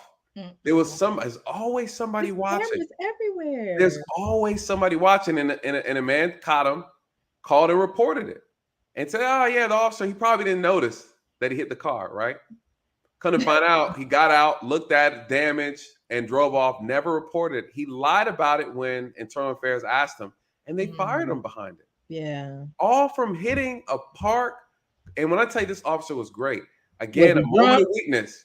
Well, so a moment of weakness. Now, let me say this though to people who are listening in reference to officers. There's a lot of times we might know an officer is not worth a damn. This is true, but regular everyday officers don't control that, right? That's Mhm. not anything that we can control. We can't report it to anybody. Nobody cares, right? This negative retention comes from upper management, Yes, the leadership. upper leadership, right? So a lot of times, because people will make statements and they'll say, hey, as officers, you know who the bad ones are, you don't call them out. You'll be surprised what happens in a police department. We get to fighting with other officers, we alienate them, we don't associate with them, we do what we can, we do not work with them. You'll be surprised. I always tell people it's just like being in a lunchroom in school where you sat next to the people that you were cool with. It's the same way in a police department. People break into different factions, and that's where that area of corruption starts to fester. Because if I'm a bad cop, nobody wants to hang out with me. Then I look for someone who I can either oppress as another officer, someone who's gullible, and I can get them under my wing and I can corrupt them. And now we have a small little unit that operates within a larger department. I've seen that happen. But as far as the power to actually correct it, it comes from leadership. And I don't know why they don't get rid of it. I know that the policies a lot of times make it difficult. There's like, oh, he has to have 3 reprimandums, before we can let him go. So there's a lot of red tape that even the department has to go through. They want to get rid of them, but they are trying to avoid a lawsuit themselves from letting somebody go, right? The bar is so high for termination. Like, you can get in New York City, they'll put you on dismissal probation, meaning, okay, this is your warning. If you get another complaint in the next 6 months, we might terminate. You're on probation. But then what they do is just give them a desk job for that 6 months. So they're not dealing with civilians. The 6 months go by and then they're off dismissal probation. To actually get a termination, like fired of an officer, is like so hard. It's almost impossible. The officer literally has to be convicted of a crime in order to be terminated. That's the only time I've seen an officer terminated. Is there were officers in New York City who how can I say this who forced themselves upon a handcuffed suspect in the van, okay, and then said she did it because she wanted to, but she was handcuffed behind her back. Anyways, and then there was an officer similar like to the incident that you talked about. There was a highway officer. Those are the officers that pull people over and do the whole like take 10 steps. Can you touch your nose? Those tests for drunk driving. We were having some repairs made in our office, and like, I don't know, Spectrum or somebody was there doing some type of internet testing or whatever, and one of their workers left a laptop at the work site. This fool, like 20-year veteran, almost about to retire, he walks in there, takes a laptop, puts it in a bag. He stole the laptop. Now you're in the DA's office, sir, inside the DA's office. Cameras everywhere. He stole that laptop, got fired, lost his pension, and got convicted. Other than being convicted of an actual crime, I've never seen an officer straight out, flat out terminated. I've seen probation. I've seen force monitoring. I've seen we're going to sit you down we're going to take you down a notch. We're not going to promote you. I've seen that, but actual termination, like getting this officer out of here, it's super hard. And it's because those contracts that the unions negotiate are so like strong and give the officers, I think, undue power. I think the police unions have undue power to where everyone kind of kowtows to the police union. Like the police union be checking the mayor. Like, why? But why though? Because see, and when you invest in your politician, you have leverage, right? This is something our community has to understand, that if you want things done, you got to pay for it. Yeah, you got to invest into politicians. It everybody does it, right? We're talking legally now, right? We got the term. We're talking legally, right? There are ways that you contribute to a someone who's running for office. You contribute to their campaign and things. That's what we're talking about by invest, you guys. When we say buy them or buy into them, sorry. When you buy into them, you're investing into their campaign. This is how you bring enlightenment someone said enlightenment, got me saying enlightenment. So this is how you really bring them to your issues, right? They want to know this is how they get it done. The union makes a lot of money. It's a big business. It's a big business. The people have all the power. So let me ask you, is there a way for the citizens to do anything though in reference to the unions? Just anything off the top of your head, as far as how do you get the unions to submit to the people? You know what? I'm gonna have to do some research on that because I don't know. It's like, you know how something they say is too big to fail? Like it's become so big that it's like I don't know. I don't know. In my opinion, you would have to control the closest person you can control, which is the people in power, right? That we vote in. You would have to make it, the citizens of that city, the community, whatever, would have to make it a point to say, this is what we want on the agenda. If you're going to get our votes, this is how we want our unions for law enforcement to work. Like, we are voting you in to deal with this particular issue, because that's as far as we have control over, right? The people who actually negotiate with the unions themselves. But to your point, yes, they end up having influence over everybody else. It's a big business, like any corporate interest in a sense. Let me segue from that, and let's dive into what obstacles. I like this. I thought this was gonna be great. What major obstacles have you had just in your profession as a prosecutor? That's any crazy stories you want to share that you can share that's shareable? Crazy stories, obstacles. See, here's the thing. I want to tell y'all something, but like, I don't want to say I'm aloof, but I don't really be checking for the obstacles. Like, I feel you. I mean, you have to actually, in order for me to be offended, you have to really literally be focused on trying to specifically offend me. Like, I don't even be like, so I'm sure there were obstacles, but it wasn't anything that I'm like, oh my gosh, I have to tell you about this that happened to me. I would just say, and it's not even an obstacle, it's just like more of an observation. When you're Black and an attorney, sometimes you have to go that extra mile to, I don't want to say prove yourself. I'll just say, let them know. Right. Let them know. Right. Like, I'm not the one, the two, or the three. You really don't want these games. Try it if you want to, but I'm pretty sure you don't. Like, people try to act like, like, oh, you're an attorney? Wow. Really? Wow. Like, you'd think I said astronaut. I said attorney. Yes, I don't play one on TV. I'm an actual attorney. There are times where, just these are just stupid little, I don't even know if you want to call them microaggressions. Microaggressions is how they call it. When you're walking into the courthouse and they ain't ask nobody else for their ID, but when it's your turn, it's like, ma'am, can I see your ID? It's like, I'm with Chelsea. Like, we work in the same office. As a matter of fact, I'm training her. She's 2 years behind me, but here you go. Here's my ID. Yes. It's like those type of things, I once had, and this happened here in my hometown. And also being young, I think, is because, when people start, they're like 23, 24 years old. And then you have these defense attorneys who've been practicing for 40 years and, they're in their 60s. And this was the case when I was at the Civilian Complaint Review Board. I wasn't in my 20s then, I was in my 30s, but still the attorneys who represent the sergeants union, the lieutenants union, the police officers union, they're all retired cops who went to law school. And they're 65, 66 years old, been doing this forever. And here comes this little 30-year-old Black chick trying to accuse my fellow officer of something. Like, it's just a lot of shade. People try to test you. People try to, I had one officer, he ended up being cool, but he was just trying to, and again, they were trying to show out for their clients, the police officers too.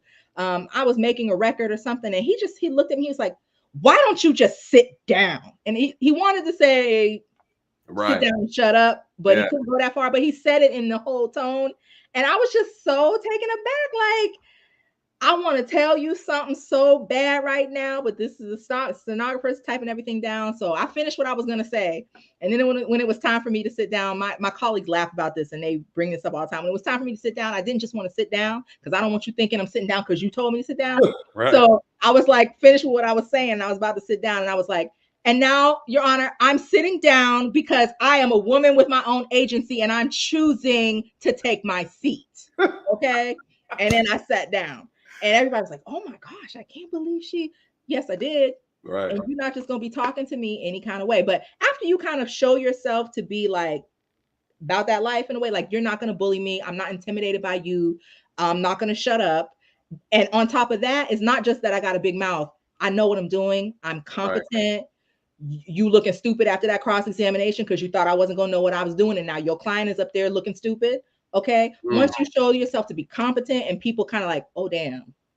Yeah, we're not messing with her no more because she's not going to shut up and she knows what she's doing. Okay. Right. So I would say, just being dope at what you do and being professional and being prepared and being on time and showing up, in the proper attire, which, oh, we got goes a long way. Right. I want you to talk about that. You gave me a word. You said something about, it was a word about defendants not showing up with the right out, just being tacky when they come to court. You said tacky is not you get judged. Yes. But what's the word you gave? You said a word. I thought it was so cold. What did I say? It's like, okay. So remember, we're talking about how people show up, and you're saying that the judges and people in the courtroom will judge you based on how you look when you come into court.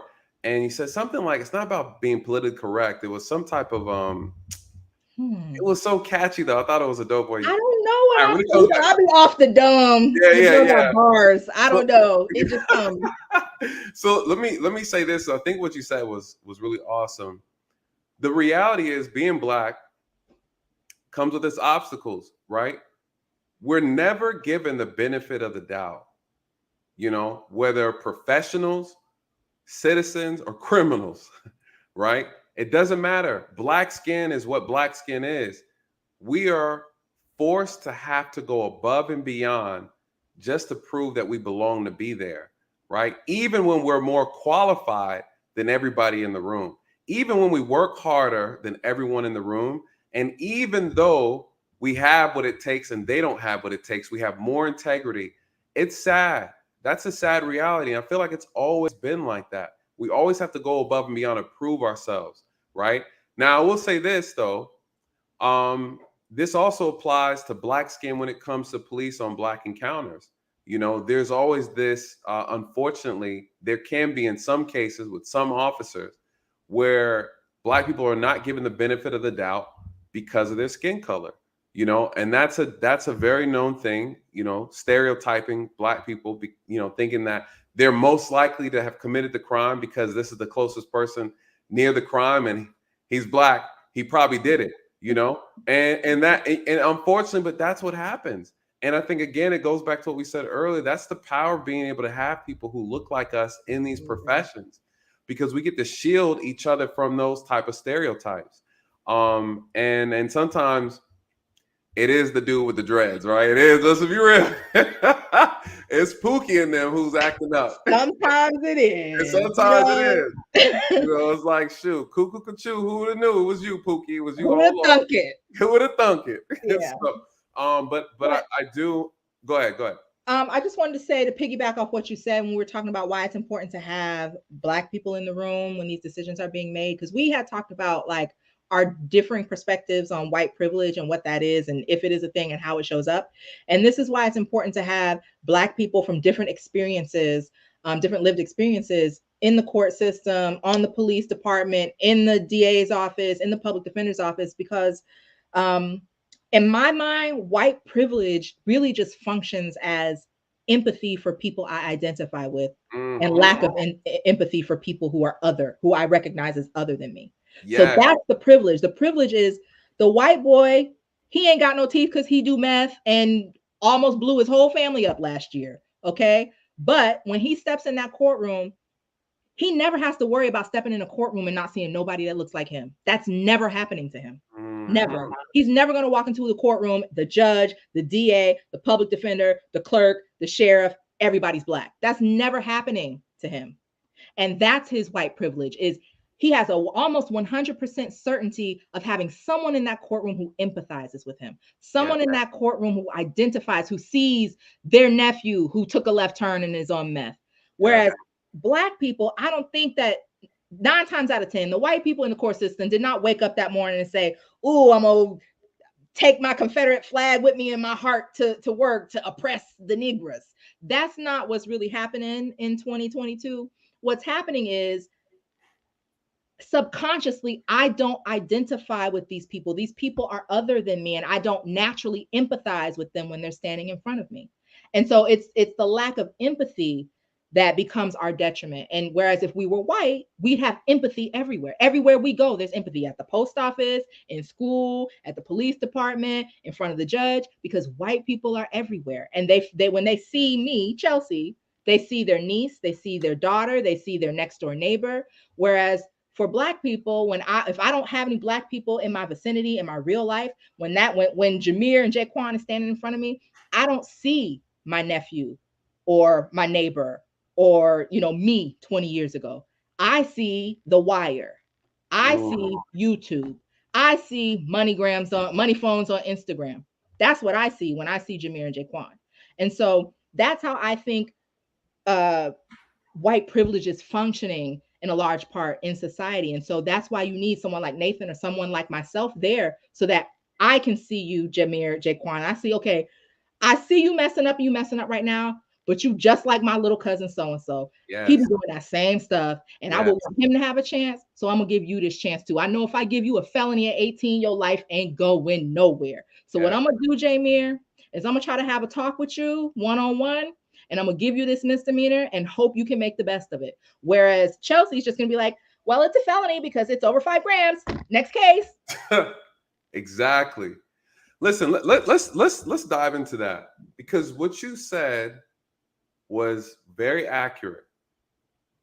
I say this, and I'm gonna say this on here. People are gonna be mad, but you guys be patient. They know how I get over here. Be patient, you guys, because you said a lot. The power of Black image, right? You guys, we have to regain control over our image, because what people see right now who are not Black is what they see on television, what they see on YouTube, what they see in music videos, rap videos, what they hear in songs, what the media puts out. This is how people see us and view us and believe us to be. This is why media is so vital. We have to get in control of our image, right? Because see, what happens in this courtroom, what happens in the criminal justice system is that people are looking at Black folks and saying they're not redeemable, right? That's that lack of empathy. One of the things that we're going to bring up in here and we're going to talk about is this affluenza, right? And when you're a rich white person, they look at you and like, oh, but there's so much more world left for him to experience. Let's not let this felony ruin his life. Why? We can see ourselves in him. We see that he's redeemable. But for some reason, when they look at Black skin, some people look at it and they don't give us that same benefit of the doubt. They don't look at, like you said, Jamal, and say, nah, Jamal, I think there's hope for him. He hit Shorty over the head with the gun, but he got straight A's. I see something in him. Right. They don't take the time to see something in us. One would argue, is it their responsibility? I would say yes, because this is the profession. They need to be, right, impartial. But are people really impartial, you guys? No. It's hard for people. You have to be very, very in tune with self to be impartial, to be unbiased. That is a skill. It's an art, right? And even then, people fail at it. The best of us at being impartial struggle. Why? Because you see yourself in people. We need more people who see yourself through others, but not through skin, but maybe just through behavior, maybe through their age, right? Maybe through situations. right? You bypass the color of a person's skin and you look truly at the person as who they are. And I'll say this, another thing that you touched on, white privilege. And I agree with you, right? There's an empathy component there. I always like to say I don't believe in white privilege. I believe in white preference, right? When you have numbers, you guys, it's a numbers game. There are more of them in a particular area. They're going to give preference to who they want, to who they see value in, right? They show empathy to those they can relate to. Now, when we talk about white supremacy, it's white leverage. They have the numbers, you guys. They have the numbers, and numbers is power, right? So again, all these things, when we talk about white supremacy, we talk about white privilege, not to say they don't exist. I say, look at it from a different perspective. You know, when we look at white leverage, the leverage that they have over the Black community is that they have numbers. They have numbers and they have influence. Why? Because they're in places where we are not, places where we're not trying to strive to be more in. And at the end of the day, when you're not there, you have no power, you have no influence. And so that is probably one of the biggest things that we have to address. We need to put ourselves in position of power in order to exercise influence, you know? And so I think, you know, your example was spot on. And once again, it goes back to what we said earlier. We have to be present. We got to be present. And, you know, unfortunately, we can't hope that someone who doesn't look like us is going to give us grace, show mercy. And though they might do things by the book, this is where these disparities happen within the criminal justice system. You know, just the person looking at you and not being able to relate, not showing empathy, you know, then they end up saying, this person doesn't seem redeemable. Let's an extra 5 years because I think this is a criminal who cannot be reformed. Right. And do you know when you don't seem redeemable? Ooh. When you show up late to court in a wife beater, distressed jeans, dirty white socks, and Adidas slides that's leaning to the side because you done had them for 5 years. That's when you look not redeemable. And I know y'all gonna come for me. Y'all gonna say, "Oh, respectability politics." That's what you said. That was the word. That was the word. Now, girl, listen. Respectability. I'm not saying it's right. I'm just saying it is. Okay. Yep. And to a certain extent, it's a function of the human condition. We make judgments, good, bad, or indifferent, based on what we see. We all do it. We all do it to varying degrees in different circumstances. And it's just a human, some of it is just survival techniques that are still in our reptilian brain. If I see somebody getting on the bus with a ski mask on, I'm having a certain reaction based on what I see. And the same thing is true of us in the courtroom and just in life. Like, if you're showing up to court looking like you ain't got nowhere to be, you clearly ain't got no job, you clearly don't make good decisions, you have poor judgment, you don't respect this process, because if you did, you wouldn't be showing up looking like that. When that's what I see, it doesn't inspire empathy. It doesn't inspire grace. But when the people that show up who have on a suit, and if you don't have a suit, you got on a pair of slacks and a button down. If you ain't got slacks and a button down, you got khakis and a polo, just something that looks like after here, you're not going to push packs. That would be helpful. But we don't do that. We just show up any kind of how, any kind of way, and expect to be welcomed and that people are going to think the best of us when we show up to court in furry, fuzzy flip-flops and crop tops and bonnets. Okay, like, I'm sorry, I know there was a whole bonnet conversation. I can wear my bonnet anywhere. You shouldn't be in your bonnet in front of a judge. Like, it just looked like you left your house on purpose knowing you was coming to court in a bonnet and furry flip-flops, my G. Like, who does that? A lot. Yes, a lot. And we have to stop it. We have to stop this narrative that, like, I can just be any kind of way and you're supposed to respect me. Maybe on another planet, in another timeline, in the multiverse. But right here and right now, nobody's respecting you in a bonnet, a crop top, and furry flip-flops, or your Adidas slides and your dirty white socks and your white tee. It's not happening. No. And again, everyone else got the memo. Because I can promise you, that white boy that sell fentanyl, that done killed all kind of people out here in these streets, he's showing up looking like Nathan. He got a tie. And I have to tell you, even though I know logically in my mind, I've seen his rap sheet, I know he's a criminal. But when I look at him in front of my eyes, I have to make myself remember that he's a Mm. criminal, because my eyes are showing me, oh, this is an upstanding member of society. And this is me, who I know what he's done. I know what he's doing, but I have to consciously remind myself, oh, wait, no, Nicci, he's a criminal. He just got on a nice suit. I can't explain it. I don't know psychologically why. I just know that it is. When you show up to court and you look professional, you look like you respect the process, you respect the system, even if you don't. I'm not telling you you have to respect the system. I'm telling you it's rules to the game. Okay? Right. You got to play by the rules if you want to win. Now you want to keep losing and ending up in the county, keep coming with your Adidas slides. But if you want to win, you have to play by the rules. And the rules are show up when in Rome. You do what they do. This is the rules in this arena. You have to show up looking like a redeemable person. And I know it sounds horrible because we're all children of God and we're all redeemable. And I agree with all of that. But in that courtroom, your appearance matters. It's called a fashion statement. Mm. What statement are you wearing when you show up to court in a wife beater, tight jeans that are too small that you can't even pull up over your behind, so the whole court is looking at your boxers, and Adidas slides and dirty white socks? Can y'all get some clean socks at least? Or some black socks at least. Some black socks? Like what? Y'all see I'm getting heated. This is the heated I've been this whole time because I'm tired. We can do better. Yeah. We can do better. And especially when I know you got 55 pairs of Jordans. I know you got 8 Gucci belts. I know you got $5,000 of tattoos all up under your neck and on your face. And again, if you gonna live a life of crime, I would encourage you to not get tattoos all over your face, because when you're sitting in front of a jury with a skull right here, you guilty. You're done. You're done. Yep. You're guilty. Like, we really have to stop with this respectability politic line of thinking when it comes to this area. Like, there has always been racism. There's always been prejudice. Some could argue that our grandparents went through more than we have. But my grandfather had a suit.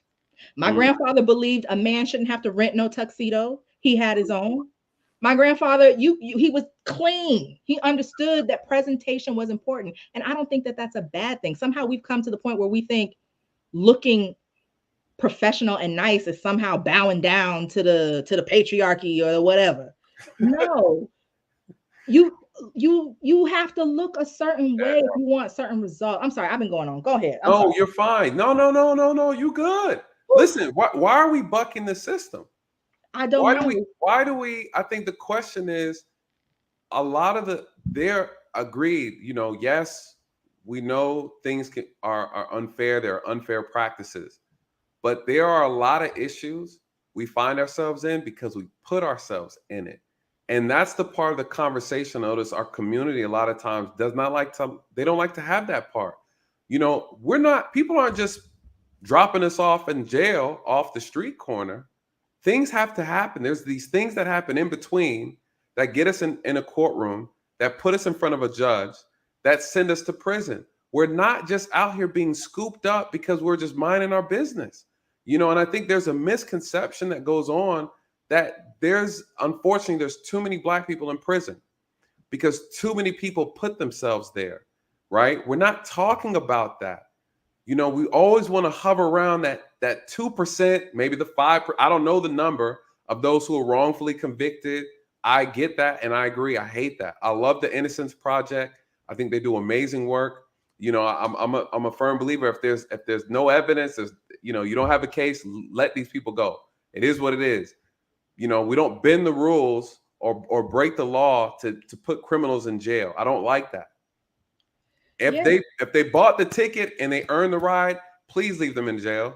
Please leave them in prison where they need to be at, respectfully. You know, that brings me to a point. Young Thug. Ooh, child. Young Thug, right? We have Black men and women in our community that are successful, regardless of how they get their money, and they still want to dib and dab in a lifestyle that's deviant, right? And though they have millions of dollars, right? Maybe they're children of a famous person or whatever. we have celebrities who are committing crime. You know, Young Thug. I don't know how much familiar you are with this case in Atlanta. Here, he was picked up on a state RICO charge. They are associating him under the Gang Act here in Georgia, which is something that's fairly new. It's a couple years old, maybe about 5-10 years old, because I remember they just established it when I was policing. What is it about that? What is it about? What are your thoughts? Let me just say, what are your thoughts on that? Young Thug, millionaire with millionaire friends, out here committing, allegedly associating themselves with other criminals. We see this consistently in the music industry, hip hop, Black hip hop culture. We see this a lot. What are your? I'm just curious. What are your thoughts? I have a couple of thoughts. You know, well, first of all, have y'all gone over and followed me on Instagram? Oh, yes. Have y'all gone and followed my YouTube channel? Now, my YouTube channel, I said I was a coach. I didn't tell y'all. I'm a like faith-based coach. I actually am a woman of faith. I know I've been barking on here, but I help women identify, activate, and amplify their light. Okay, because we are here to be a light in the world. So that's what I really talk about on my channel. So please go over and support, subscribe, you know, but I keep it real, all the way real. And so I'm gonna keep it real right now. I actually think that this is first and foremost a spiritual problem. This is a spiritual problem. Okay.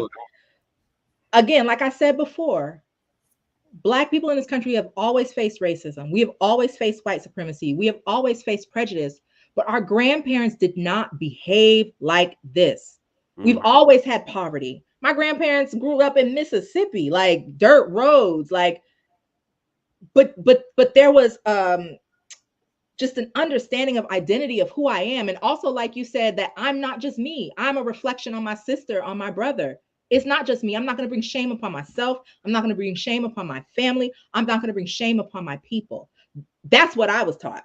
But apparently everybody's all into rugged individualism. We done ate master's cake, and now we into individualism. Right. And not understanding that everybody else gets the collective is what wins, not the individual. Again, we keep missing all the memos.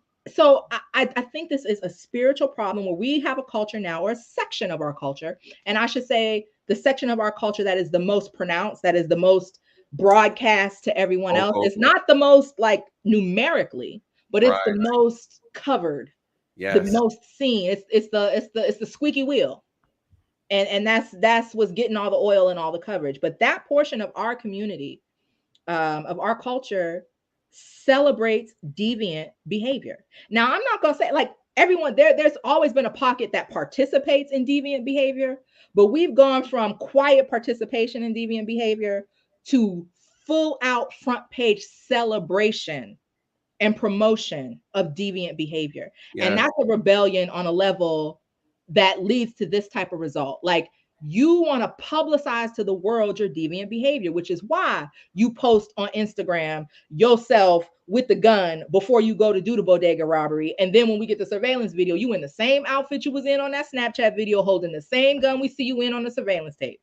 Why do you want people to know that you're rebellious? You want people to know that you celebrate sin. You want people to know that you're a criminal. You think engaging in criminal activity and deviant behavior is cool. And we have, to a certain extent, participated in allowing this to go on. There are certain cultures where it would be deaded.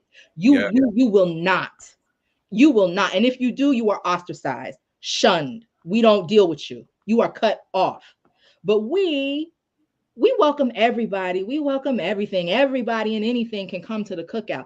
Some people need to get evicted from the cookout.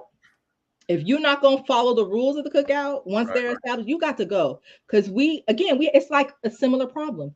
It's the few bad apples that everybody know about. We all know the people in our neighborhood. That's the problem. That's true. It's never like a surprise to me when I see something on TV. Of course, we know that.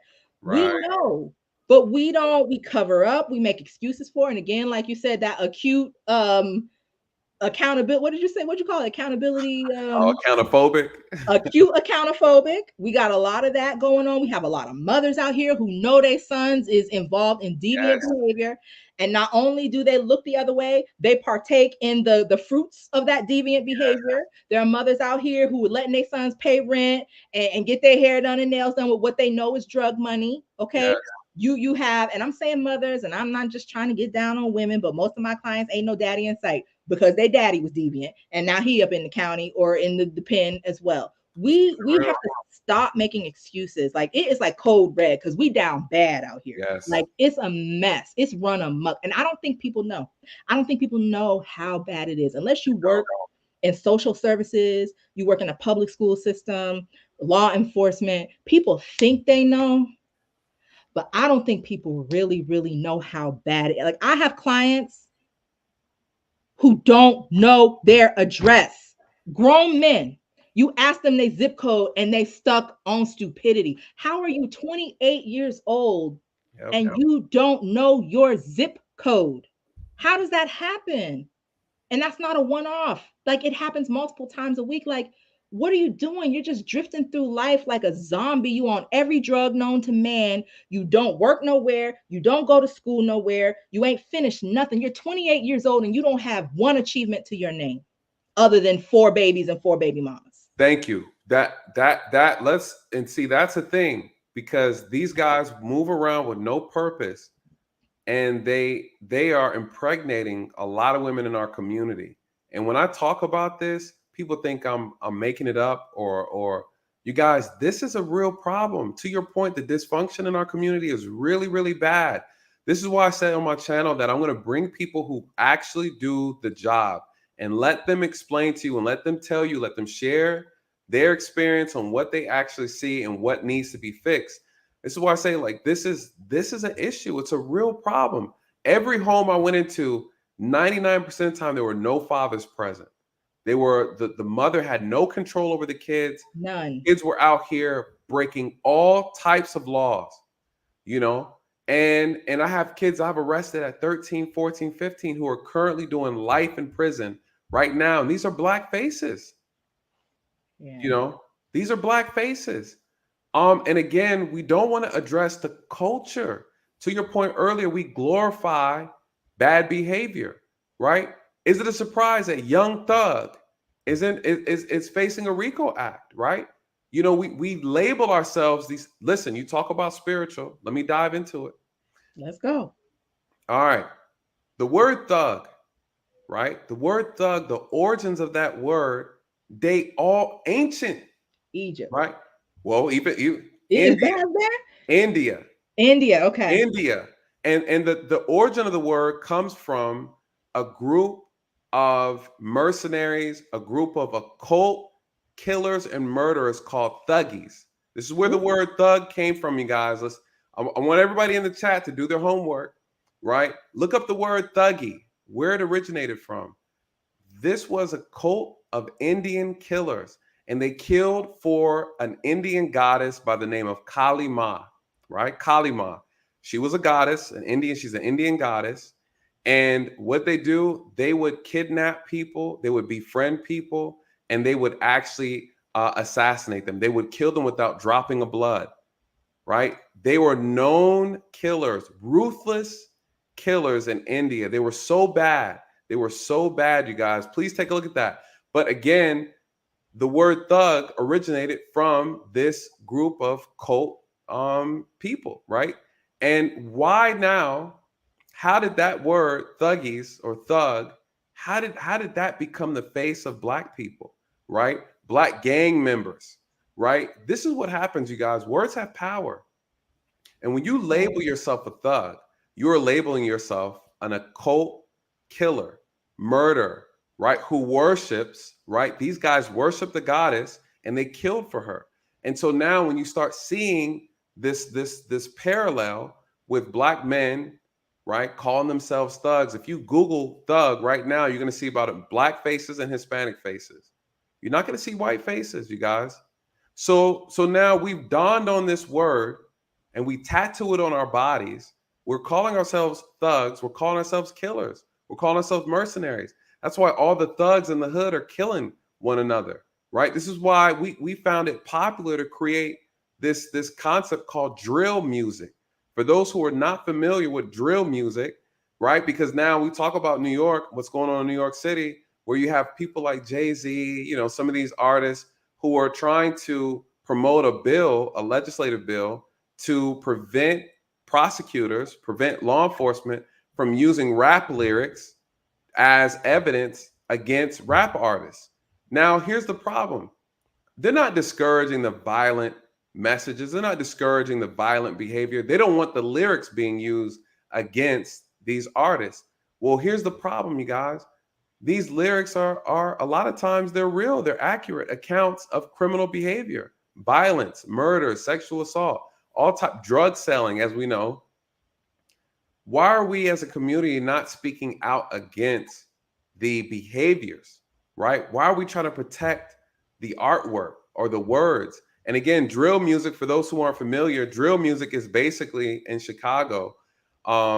They have these different groups of artists who are gang members or whatever. They rap about the actual crimes that they are committing in their lyrics. They put their actual criminal duties and behaviors in their rhymes.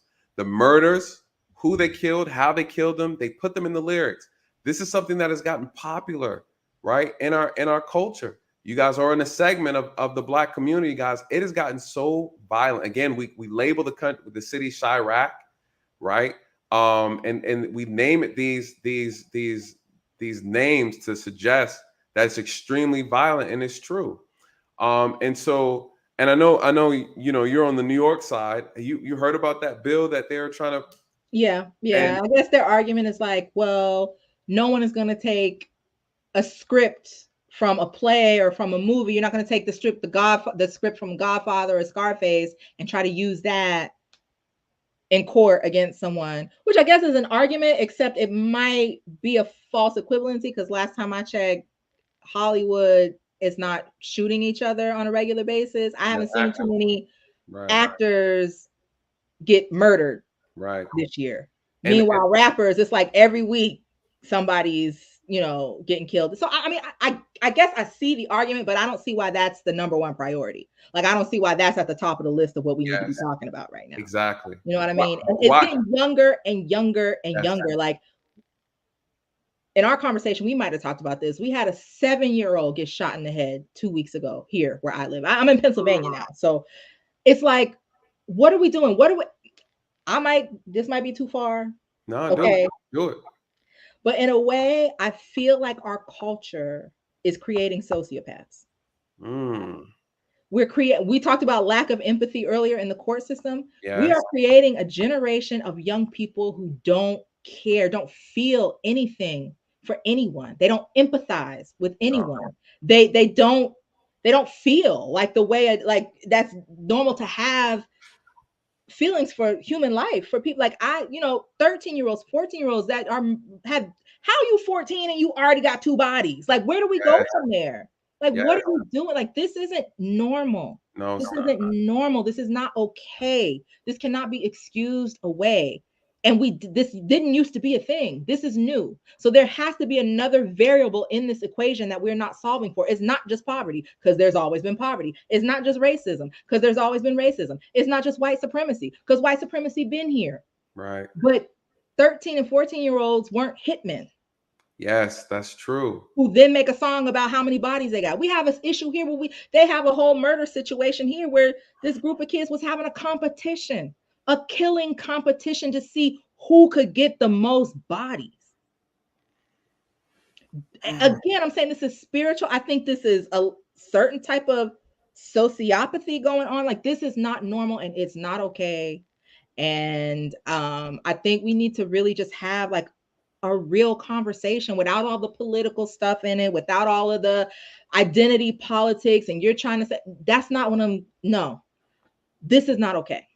It's not about your feelings either. It's about this. Our community is self-destructing. Whew. I say it all the time. If we don't get a hold of this we're bleeding out. And I don't think, and to your point earlier, we don't really understand how bad it is. I see it, you see it. People who work in social service sees it. People who are teachers, educators, they see it. You know, shout out to a lot of y'all. She says, yeah, spiritual warfare all day. You know, the tattoos on the face. You're listening to the music, man. The music is so. It's like it's so demonic. Yeah, yeah, it is. When you guys listen to these lyrics, I mean, when I was growing up and when you were growing up, the music was censored. You couldn't just listen to just whatever you wanted to. The kids have so much access, you know. And we had a 13-year-old here in Atlanta a couple weeks ago shot and killed an 11-year-old in the back of the head. You know, where's he getting the gun from? You know, what are the parents doing? Again, we cannot fix these problems with broken homes. You know, and until we get our home together, you know, there is no fighting white supremacy. There's none of that stuff matters if Black families aren't together. You know, and again, and again, I want to be clear because I know the people when they watch this on the replay, I mean, we might get called some names and whatnot. I'm fine with that. Listen, it's what's being said tonight is necessary for those who need to hear it. But I just want to be clear. I think neither one of us is negating the problems over there. Correct. Neither one of us is negating the long history of oppression and antagonization that's coming from over there. We're not negating that. We're not saying that that's not a thing. Right. What we're saying is yes, that's a thing. And okay, we never want to talk about the and.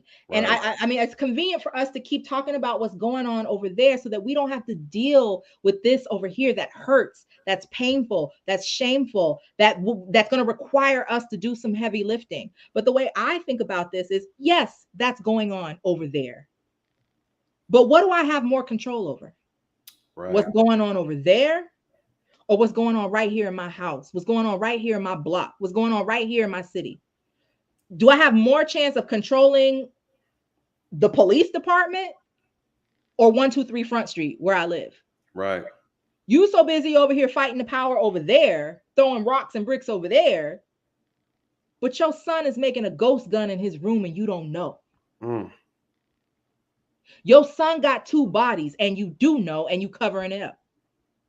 That part. Like, we have to deal with what's over here, not to the exclusion of what's going on over there, but we ain't never going to fix us by just focus on that. Okay? It's not going to work. We got to get in our own backyard too, because it's so bad. And I think there are things that we can do. I think we have more of a chance of uplifting and bettering ourselves by focusing on ourselves than we do by fighting the power over there and marching and complaining over there. Then people, they gonna keep being how they are later for them. What about us? You know? And so just as, you know, people are talking about the homes, like parents, whether you're in a 2-parent home or a 1-parent home, if you are a mother of a teenage son or a teenage daughter, get your son a button-down shirt. This is not rocket science. Right. Not for court. Hopefully your son is going somewhere that you would need a button-down shirt. Now think about your life. If your son is 17 years old and he don't have nothing in his life that require him to have on a button-down shirt, you need to reevaluate what's going on. He ain't in no extracurriculars. He ain't got a job nowhere. He's not going on a job interview nowhere. Your son don't have 1 pair of shoes. He don't have not 1 pair of hard bottoms, but he got 50 pairs of Nikes and everything else. We have to be, these are what we call soft skills that many of us are lacking. These are skills that don't necessarily, you don't have to go get a certificate. You don't need to take no class. This is just how to be, the soft skills, how to say good morning, right? How to say thank you, you're welcome. Mm-hmm. There's a lot of these kids I see, it's like they literally cannot function normally in society. Like, you don't know how to say please, thank you, you're welcome. They mumble. If you have children, make your children speak, enunciate. It makes a difference. That's another thing. We talked about how you appear and show up in court as in terms of what you look like, but how you communicate is another one that can completely change the game. If you come in there in that in your them damn slides that I don't want to see ever again. Okay. Manita slides. With that wife beater on, if you can speak like you have some sense, you still have a chance. If you ain't looking right, but you sounding good, that can flip the switch for empathy. Like, okay, he look a mess, but he talking like he got some sense. But what I get is wife beater slides and not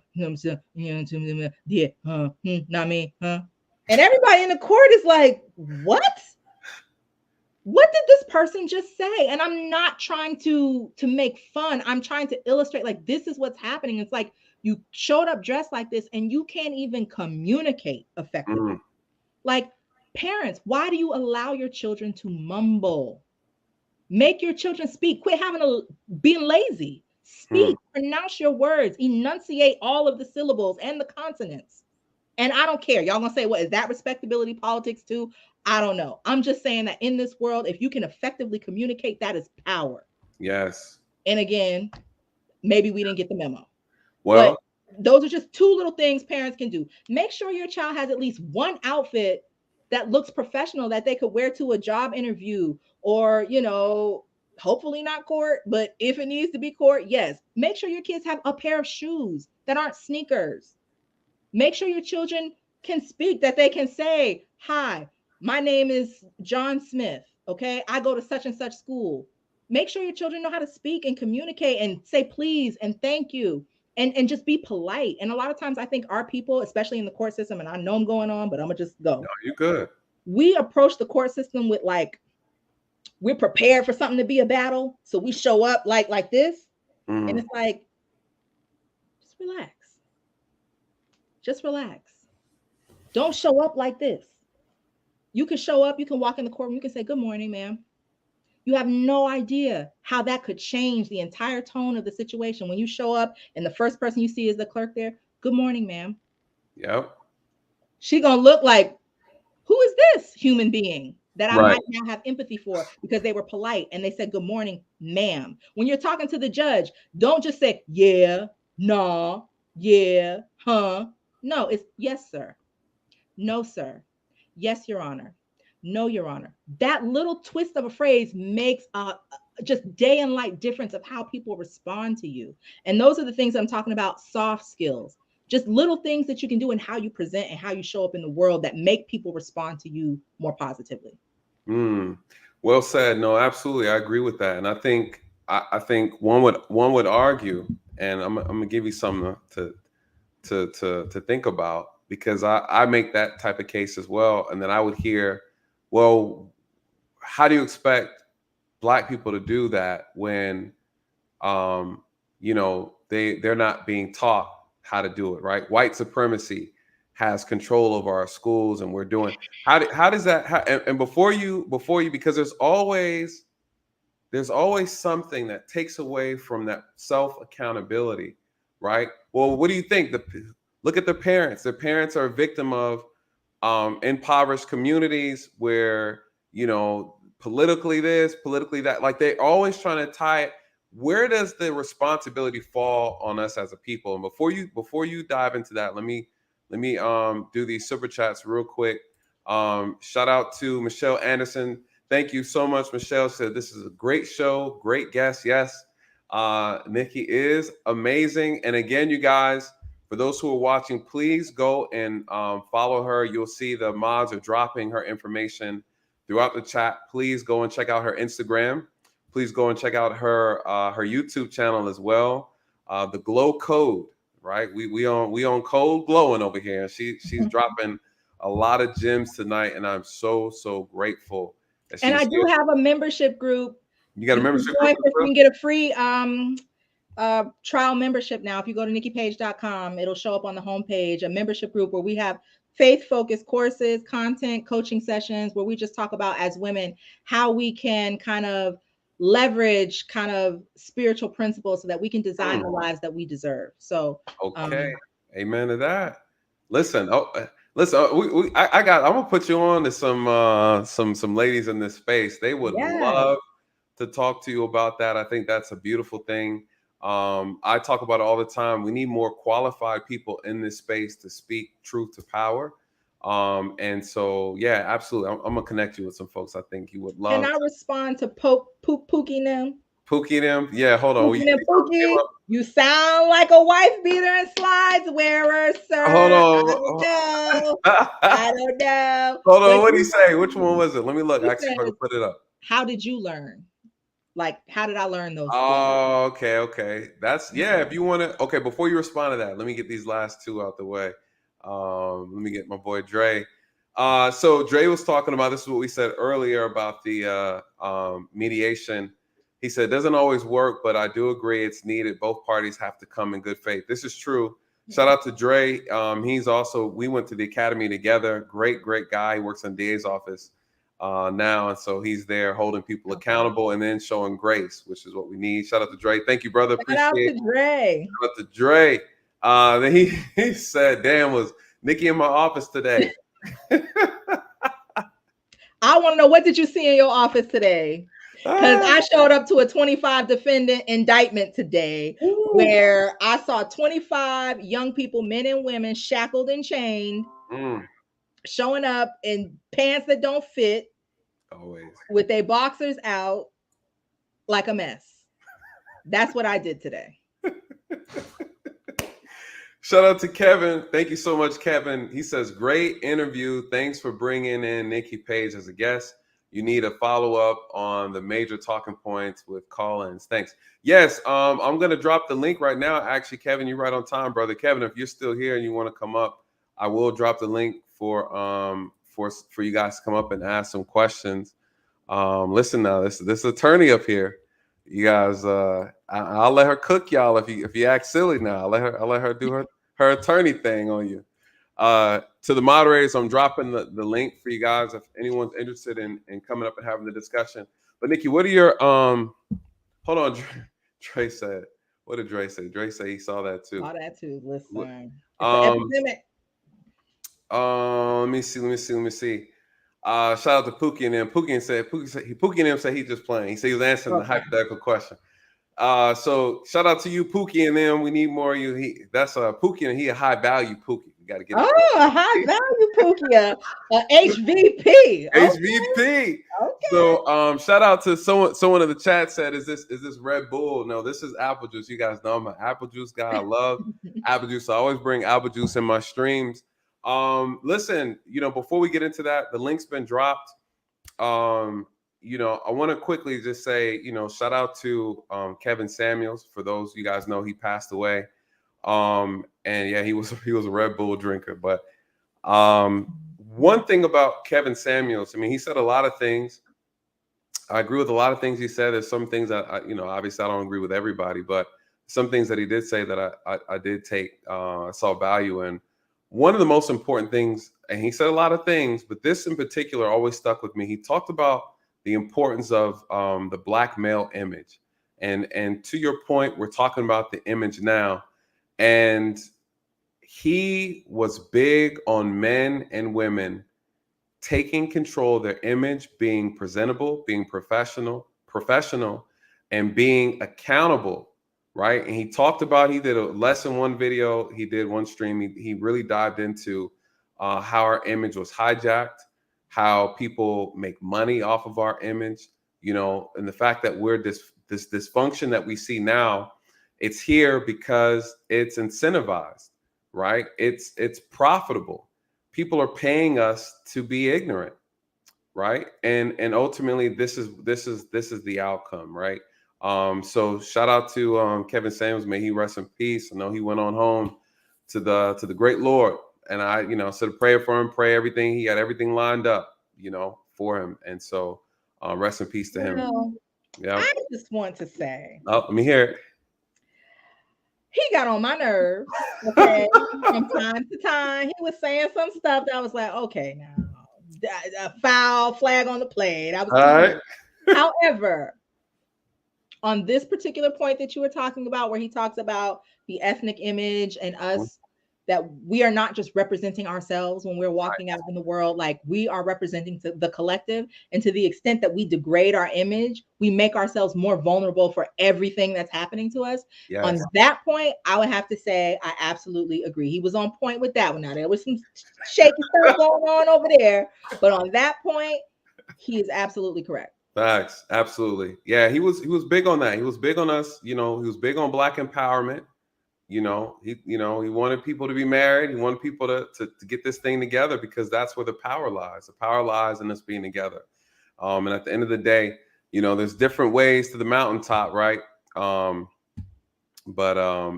Definitely he had a very powerful message. Kevin, I got you. I'm gonna bring a guest up and to give his point of view. I know we're coming up on our time. You guys, listen, those who are coming up, make your statement quick. Nicci's a powerful woman. I can't have her all night now. I can't have her all night. Kevin, what's going on, brother? How you doing? Hey, how you doing? Hey, thanks for bringing me up, Ms. Yes, Page. Hello. Hey, nice to meet you. Nice to meet you. It's good to see you again. Yes, sir. Yeah. Hey, I know you have other people behind me, so I don't want to hold you up very too long. But great interview, good information, and it's interesting because you speak to some of the issues that Nathan and I, kind of have a little bit of disagreement on. So she's actually backing you up. She's helping you out, Nathan. And so it's great that you're bringing her in, because she's giving me some perspective on things that I had no idea about. So good stuff. I would say I just have one question though. The system itself, I think that's really one of the biggest issues when it comes to our history, the everything behind it, the hundreds of years and all the other stuff to where we are today. And I think as a group, specifically as a race, we have a lot of distrust in the system because it seems like it fails us so often. So can you speak to that a little bit and what can possibly happen so that way we can regain that trust? Because I would like to trust the system more. I want to believe in it.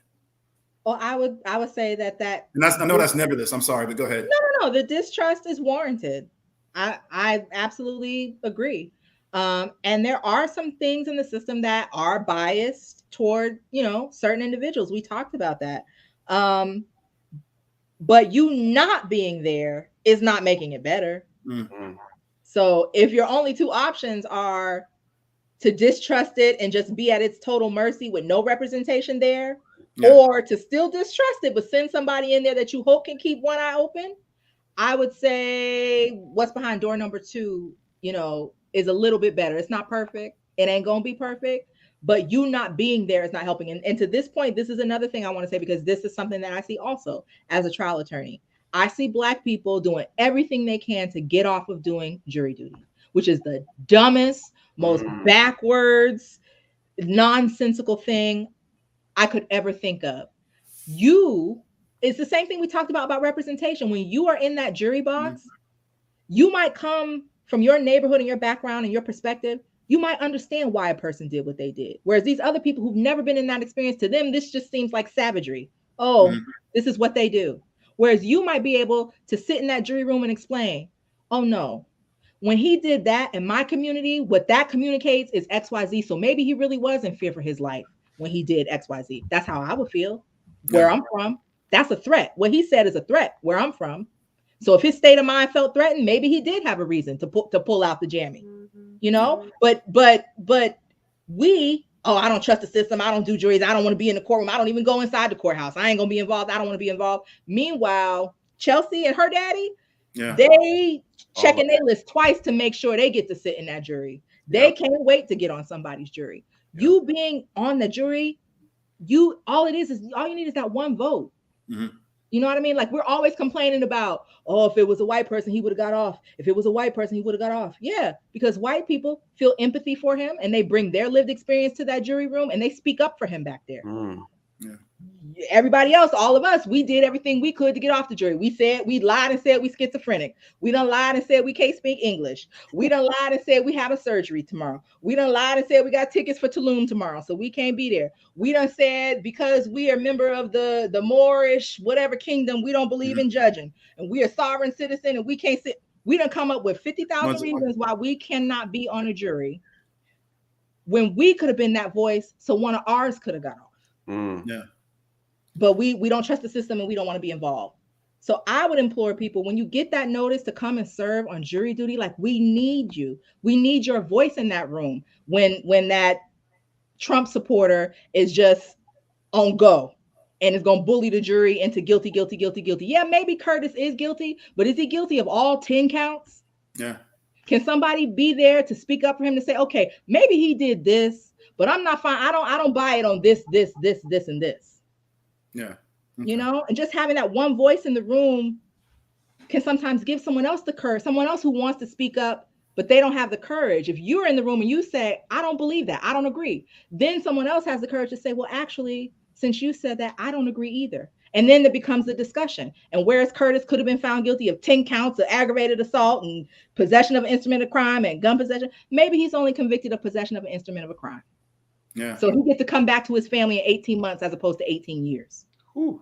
How do you think we can get to know the people in this that kind of can help us? Not so much help us, because we don't want, nothing corrupt, but I mean, just to get to know you guys better in the system and how the thing works. Can we, like, more community interaction and, like, instruction on how it works and stuff like that? The stuff, what I learned in college and, just looking stuff up myself. And that's, well, I would say in your own community, I bet you there's lots of stuff going on in your community where you could be meeting your public servants, your local DA, whether it's community board meetings, school board meetings, the police athletic league stuff. I bet you there's stuff going on in your community that most of the time we don't show up at, we don't be there. But there's stuff going on in I know in my community, and it can't be unique, that there's stuff going on all the time. That's designed for community engagement that either people don't know about because, again, like you said, Nathan, these institutions don't do a great job of either publicizing it or publicizing it in a way that our community can receive it. Yes. You know what I mean? So you might have to take extra initiative and going to search out those things as opposed to waiting for them to come to you, because they're going to post it everywhere that you ain't looking. Okay.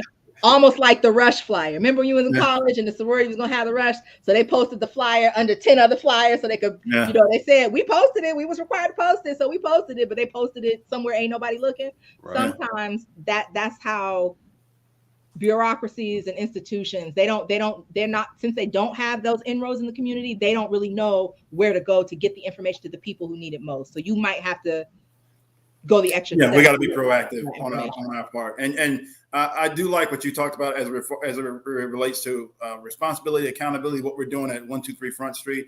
I love that. That's a beautiful sentiment and statement. So yeah, everybody needs to remember that.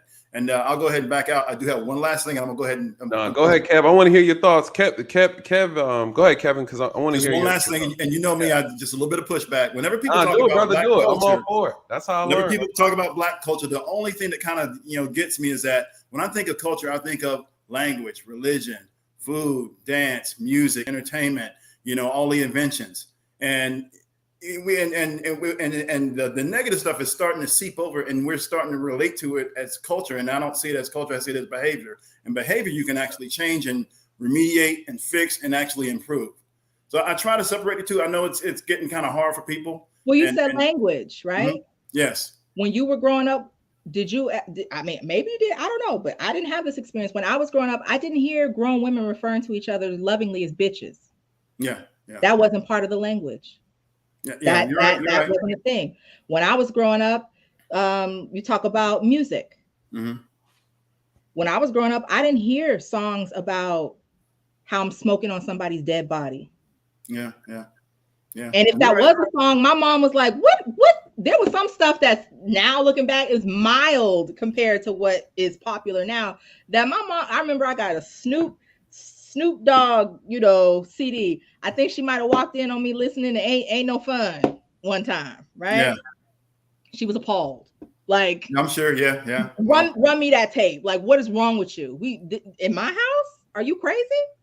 But now parents are smoking on Tuka with their kids. Like, yeah, this is the jam. We smoking on somebody's dead body together. When I was young, maybe my parents might have smoked a joint or two, but they wasn't gonna do it with me. Yeah, I These understand. You're parents are absolutely right. getting Yeah. high with their kids, and that's become accepted. And again, I get where you're saying it's behaviors, but these behaviors are becoming part of our culture. It's okay to mumble and not say yes, ma'am, yes, sir, to just say yeah, nah, huh, what had happened. That kind of goes back to Nathan and his talking points, which is what he sees when he goes into a lot of these homes. He brings it up quite a bit. So, and he's right. And I don't dispute that. When you're missing that father, and there's not that complete family, it actually does make a difference. Because if you're my son, you can't talk to me that way. You got to speak up to me. You have to stand up straight. Say and yes sir, no sir. Discipline was part of our culture. Yes, ma'am. Yeah, we were known for disciplining our children. It's the complete opposite now. I can't even tell you, fathers and mothers sit I can't do nothing with him. Yep. I can't do nothing with him. Yep. Give him to the and state. I believe you, because he's 13 and he got 2 bodies. I believe you when you say you can't do nothing with him. That's because you ain't did nothing with him. Yep. He didn't get like this at 13. What were you doing with him when he was 2? Yeah. Absolutely. But, and Kevin, you make a good point though, and I think you bring up a good point about culture, and what I'm saying is that Black culture has changed, right? It has changed. What you remember Black culture to be is no longer what it is today. It's starting to morph into something different. It's starting to morph into something that's counterproductive, right? And when you say behaviors, you're right about the behavior piece. I will say that what is practice becomes purpose. And we are starting to practice certain things. And now it's becoming ingrained within our communities as being the standard, right? It's okay to be, a single parent.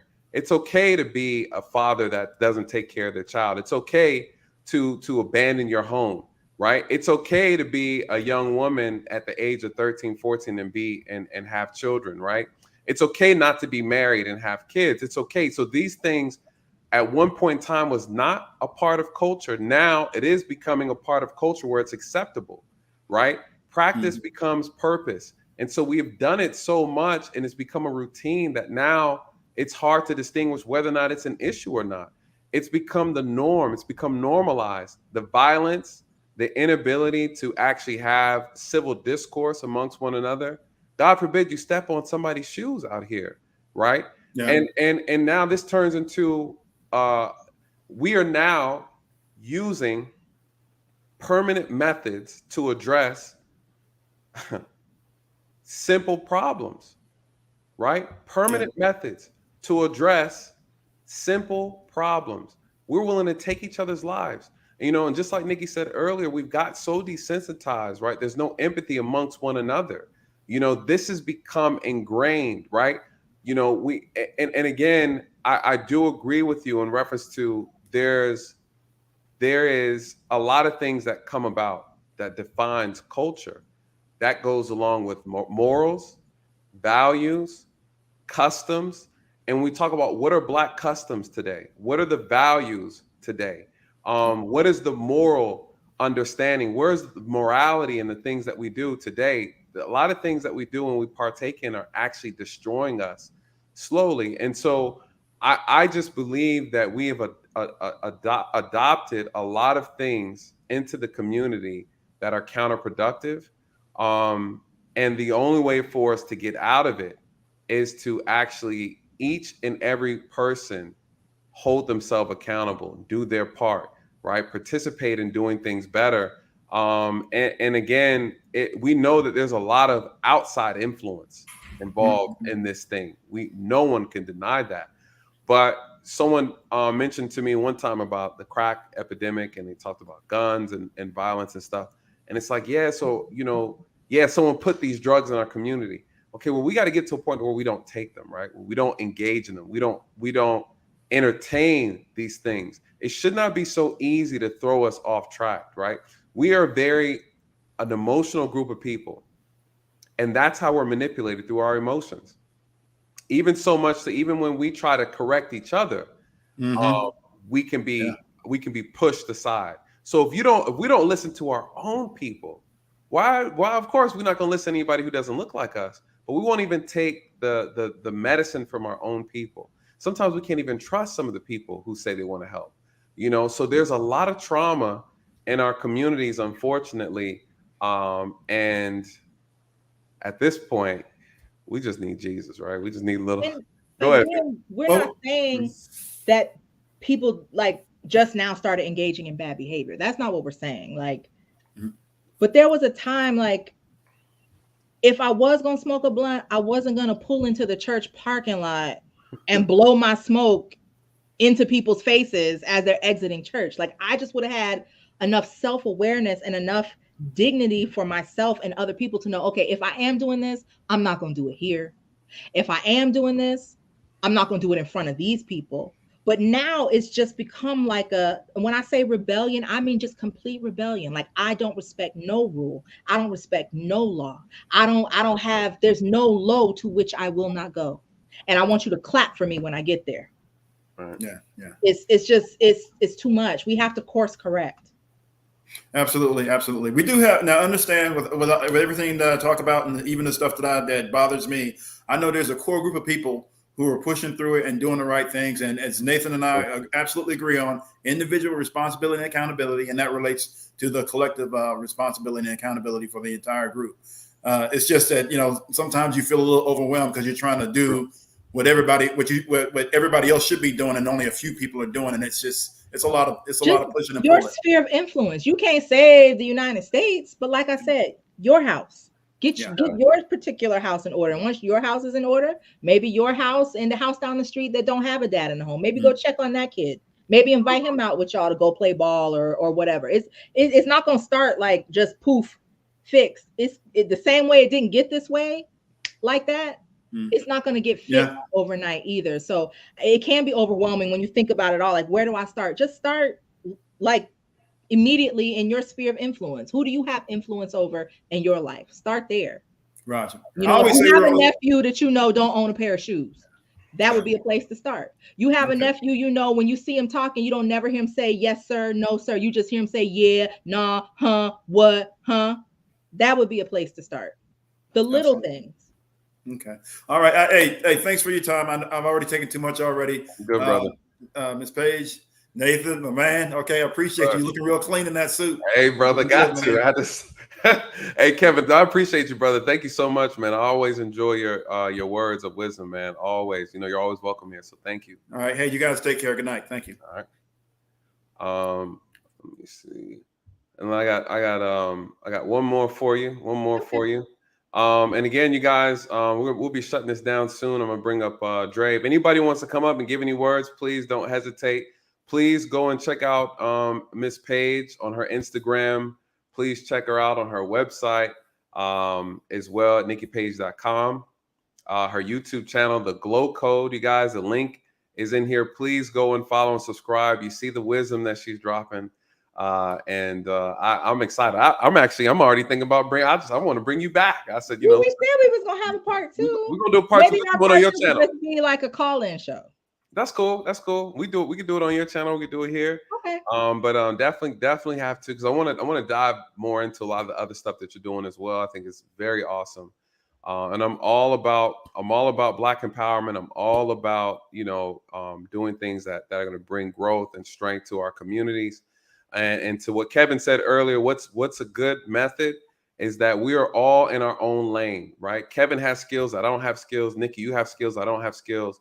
We have to be the best and do the best in the lane that we are in. And that's how we're going to bring about the change, controlling our sphere of influence, like you said. When you say, or we'll snatch you out of here. That's a shout out to Pound for Pound. Shout out to the Gray Pill Podcast. That's the homie right there. If you guys are not familiar with his content, please go check him out. He's an awesome content creator as well. I'm going to bring up Dre. This is a good friend of mine, Nicci. This is one saying you went to the academy together. Dre, what's good? What you got for the amazing Miss Page? Amazing is an understatement. Let me tell you something. I feel like I was in an echo chamber. This is I'm serious.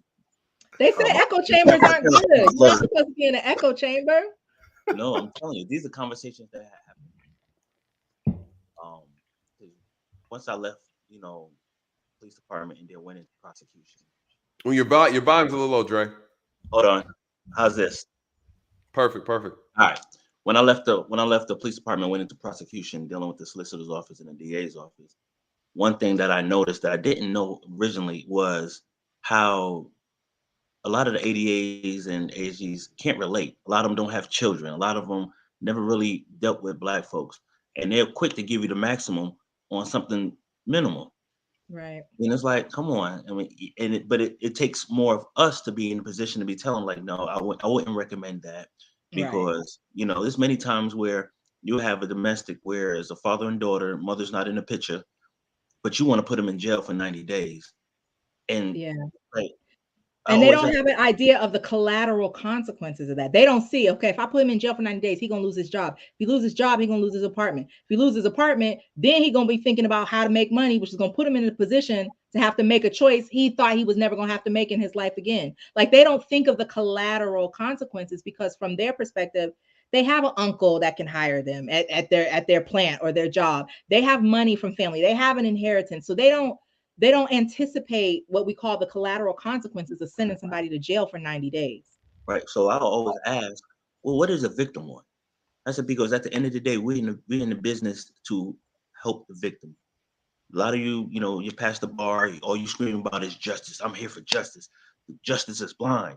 But yet you go for your feelings and your emotions, but you don't even consult the victims or what's going on. That was the best thing about Marcy's Law. Now you have to inform all the victims of every court date, if everything's going on, So my question for you is,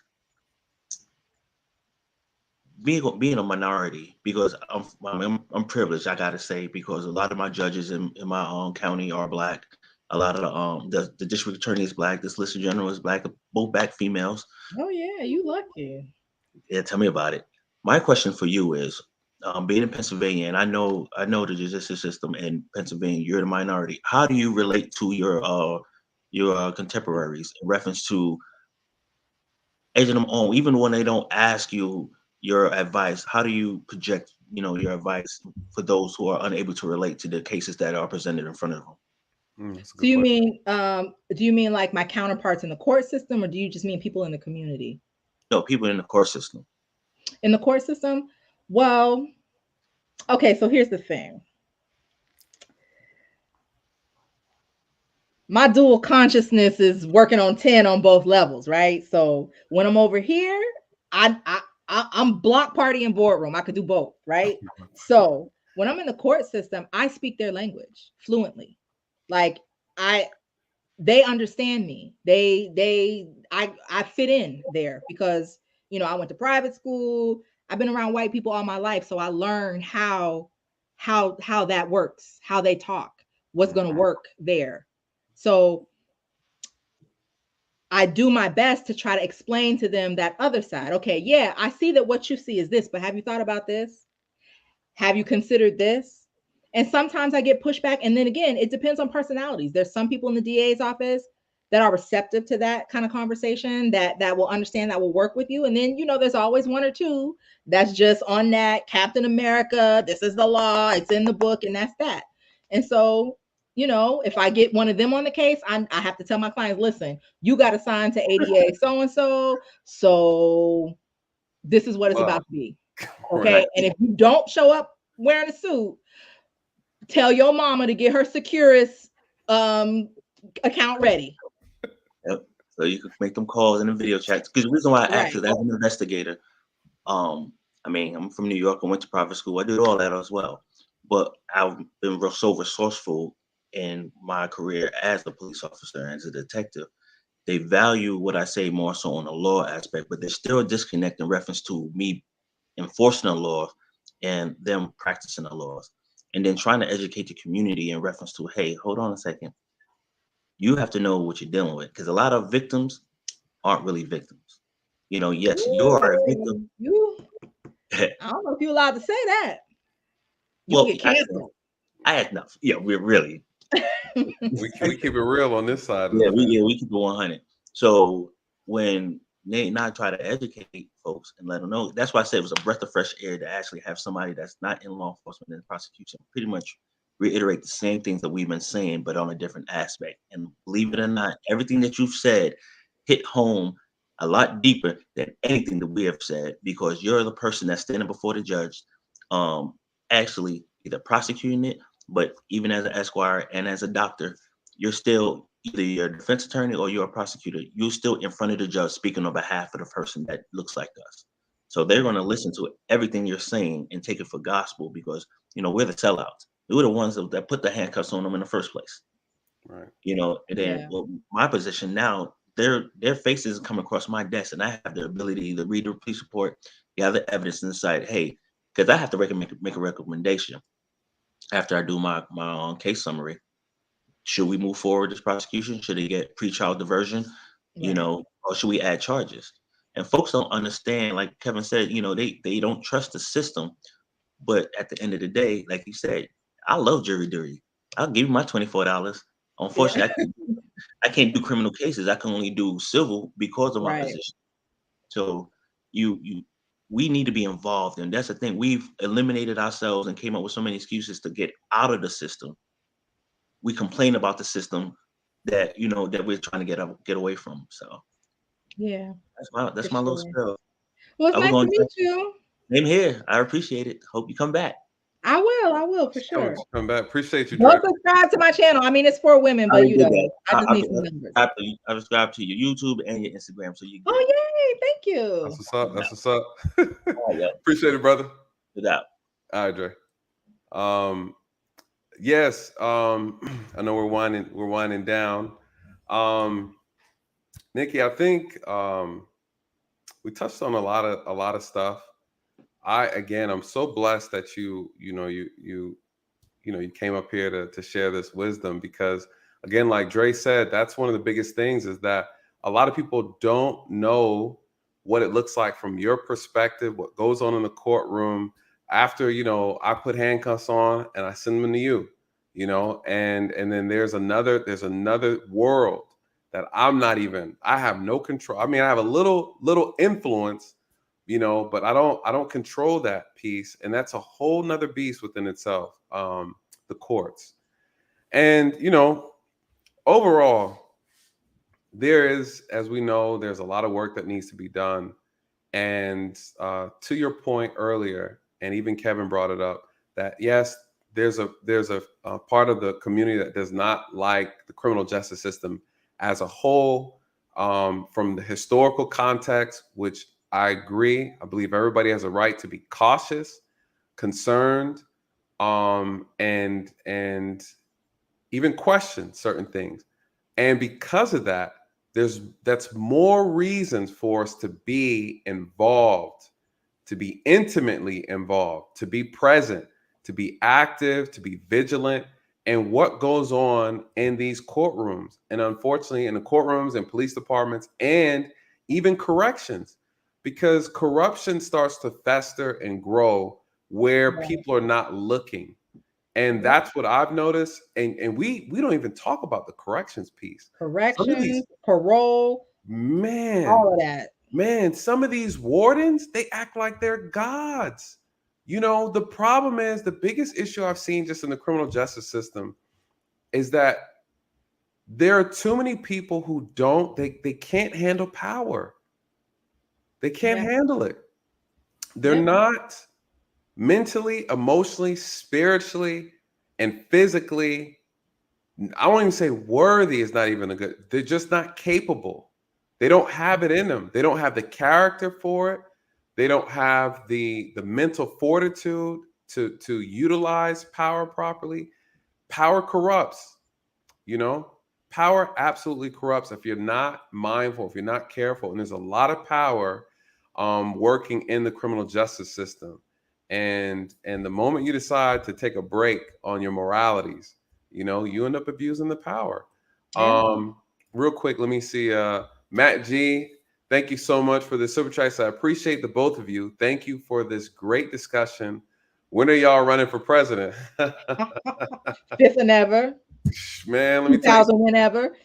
Listen, if I can't move y'all on the ground level, I ain't gonna be able to move y'all on the top level.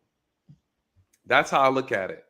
we shouldn't need to have to do any of those things in order to get us in order. I love working on the ground.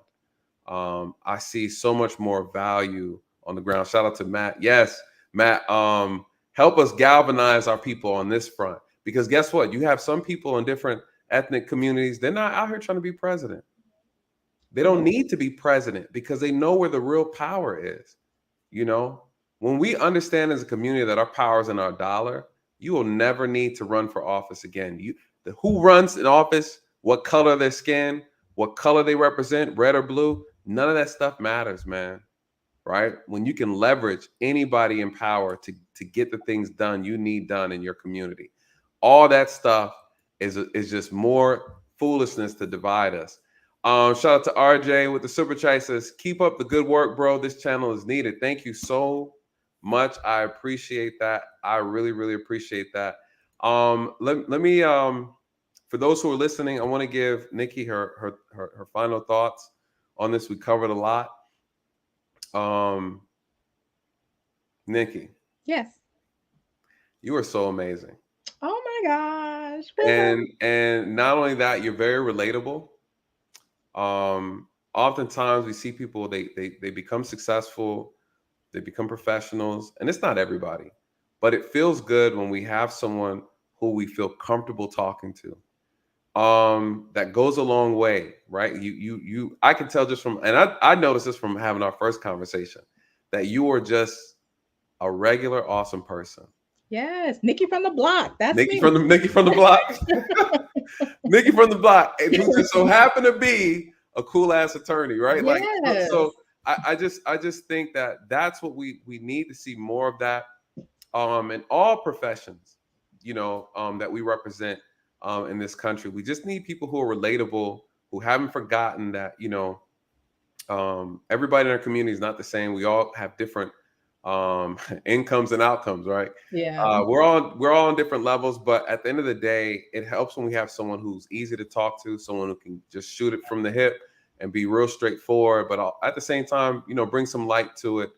And I appreciate that, and also the wealth of knowledge that you bring and the service that you have done for our community and just in general to the citizens of everybody, servicing everybody.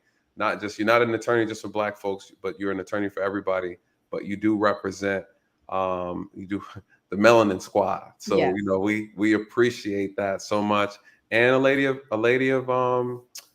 Christ. So of course I'm all for that over here on this channel as a Christian as well. And so God bless you. I thank you for that. And I believe that's important too. I tell people all the time that some people say, does it matter, a person's religious beliefs and things like that? I think it absolutely does matter. I know officers who were atheists, and there's nothing wrong with that. I love everybody, no matter what your religion is. But people do filter their job through their religious beliefs or non-religious beliefs. Mm-hmm. Some people walk around, they think they are gods. And how does a person who thinks they're God, how do they act, right? So this is all a real thing. And so I appreciate you just being an amazing person. So what are your thoughts on tonight? Your final words for the people. What do you want to leave us with? Well, first of all, thank you for having me. I really, really appreciate it. Me and my little 200 subscribers. You brought me over here to your platform with your 10K plus. Congratulations, by the way. All right. This was amazing. As y'all can see, I like to talk. So, hey, this was fun for me. And, I hope, even if people are watching this on the replay, people who are watching it live, that I said something that will maybe give you an idea or help you better understand, kind of the inner workings of the court system in general. I'm happy to come back. I had a good time. And I hope nothing that I said was offensive. I assure you it was not intended in that way, but I'm going to tell it like it is kind of person. And I think sometimes the truth is sharp. Okay. And we, like I said, it's a code red situation. We don't have time for pity pat and whispers and cuddles. It's a mess out here. And we need to we got courage to be doing everything else. We boss up on everything else. It's time to boss up on getting some obedience going in our community. It's time to boss up on getting some order around here because it is a disarray. Okay. So I don't mean to be offensive, but ain't nothing I said was a lie. And hashtag that.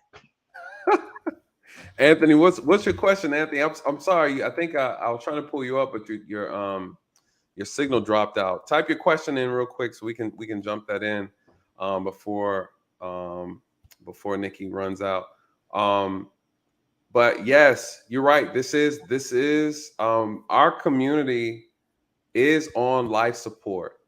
And if those who pay attention to things just outside of the media or the news and things like that, you guys, those who pay attention to global issues, the economy, you look at where we are, our wealth, the wealth gap. You look at what we're spending our money on, what we're prioritizing, you guys, it's a problem. We don't own anything. We don't have control over anything. We're at the mercy of everybody. And increasingly at the mercy of each other. And we're at the mercy of each other. Yes. And you know, that's the problem. Shout out to Pound for Pound. He said the truth can be offensive. Shout out to Kevin Samuels. Right? I had to throw that last one in there. Listen. Shout out to Kevin Samuels. Listen, it's facts. Shout out to all the women over 40 who still living a fabulous life, living their best life. Okay. Shout out to y'all. He didn't say you couldn't, but listen, you know, we're gonna have to follow. We're gonna have to do that. We're gonna follow up on your channel with that. I would love to hear. Women over 40 are beautiful women. Ain't nothing wrong with that. As long as you're happy. As long as you're happy, right? That's all that matters. Right. You know, at the end of the day, everybody just needs to be happy. You know, it's those who are not happy. The question is, what can we do about it? What can we change? How much of that responsibility is on us? You have men who are over 40 and miserable too, right? It goes both ways. 25 and miserable. That's very true. You know, I always say, shout out to Miss Creator. She here for it. Listen, I always say, if you pick wrong and stay long, it's on you. Come on now. That's good. I ain't never heard that. Pick wrong and stay long. You pick wrong. Listen, I go in these homes now, Nicci. I see what's going on. I see these pookies out here cutting the corner. They tearing the community up. Yeah. And the sisters are letting them. Oh, I know. And there's some educated, high quality women out here picking the worst of the worst.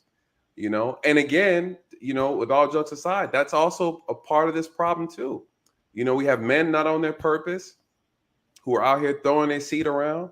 You have women who are choosing men. I call them Johnny Appleseeds. Johnny Appleseeds.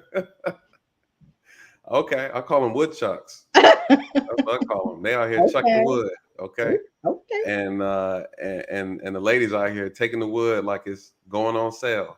You know, all righty then. We just got to get more. I think across the board, we just got to get more discipline, and every aspect of our community just needs to be, you know, more discipline, more accountability. Really, at the end of the day, you know, I always tell people you can do what you want to do as long as you hold yourself accountable, right? As long as you. But Nicci, again, thank you so much. I'm looking forward to part 2 of this conversation. We definitely have to do this again. On your channel, my channel. You guys, please take the time out to go and follow Miss Page. She has a lot to offer. You guys can see it now. I was back here taking notes myself. You gave me a lot of great ideas, especially in reference to this reform stuff. I love the part about police unions pitching in.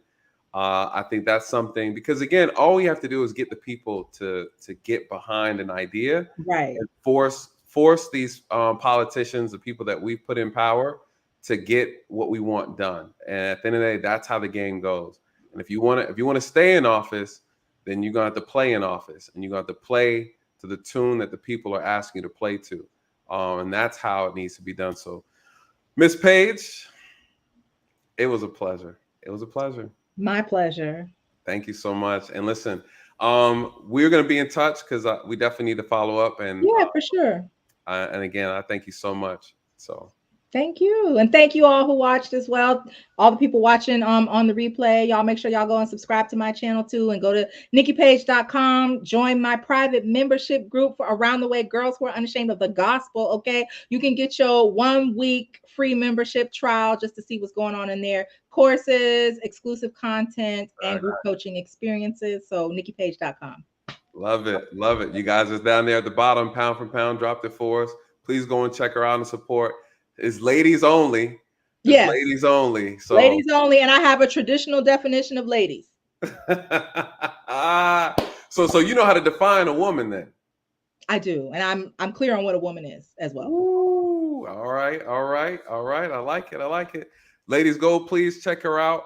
And again, I'm definitely gonna bring you back over. We gotta talk some more. There's some more stuff. Definitely wanna pick your brain on, and I think I would love to get your insight. So again, thank you so much, Ms. Page. Thank you. All right, have a good night. Have a good night, everybody. All right. Awesome. Woo! You guys, please go and check her out. As you see, she has a lot to offer. Great conversation. When I tell you, I'm so blessed that she, she came up and decided to, have this conversation, you guys. This is what makes it so amazing when we have people from different professions who can come up and then share their perspective, give their wisdom, and just overall just give us an insight, just behind the scenes look at what's going on, you guys. This is a family. What we have right here, you guys, what we are creating is a family. This is us, right? This is us. I told you from the very beginning that I am going to bring some real reform ideas. When this is all said and done, you guys, I will present it to everybody on this platform and abroad. I'm going to take it to the local, take it to the state. We're going to make it national. I'm going to say, hey, this is what the people are talking about. Again, I say that I am the translator.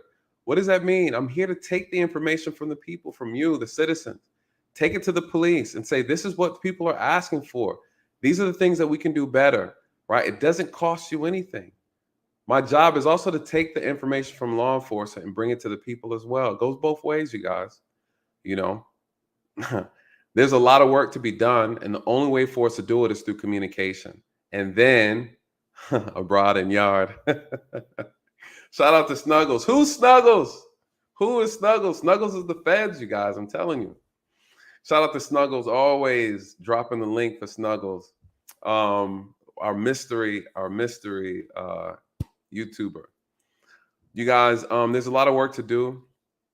I urge everyone, if you are in a position, do the great work that you shout out to you, sir. Shout out to you. Got the family in the chat. Do the work that you can do, right? In your position. We are all in a position of power in our job. We're educators, different professions. Do the work that you can do in your area, you guys. We can only control the things that we have the most control over, which is the things that are immediate to us, right? In arm's reach.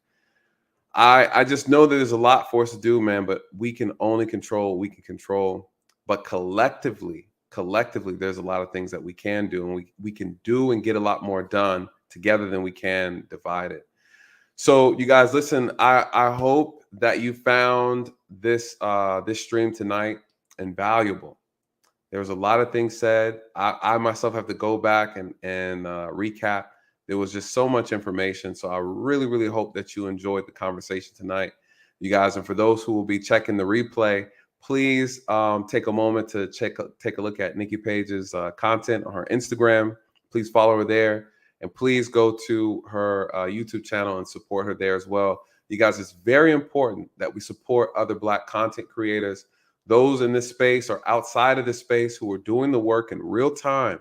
This is what you guys asked for, right? We need more representation. Support those people who are doing the work and check those people as well. You guys know I'm big on vetting, making sure that these people are who they are, who they say they are, and they have the credentials that are that they're actually speaking on, that they can actually do the work. At the end of the day, you guys, we're all we got, right? We're all we got. And the same way we got into this mess is the same way we got to get out of it.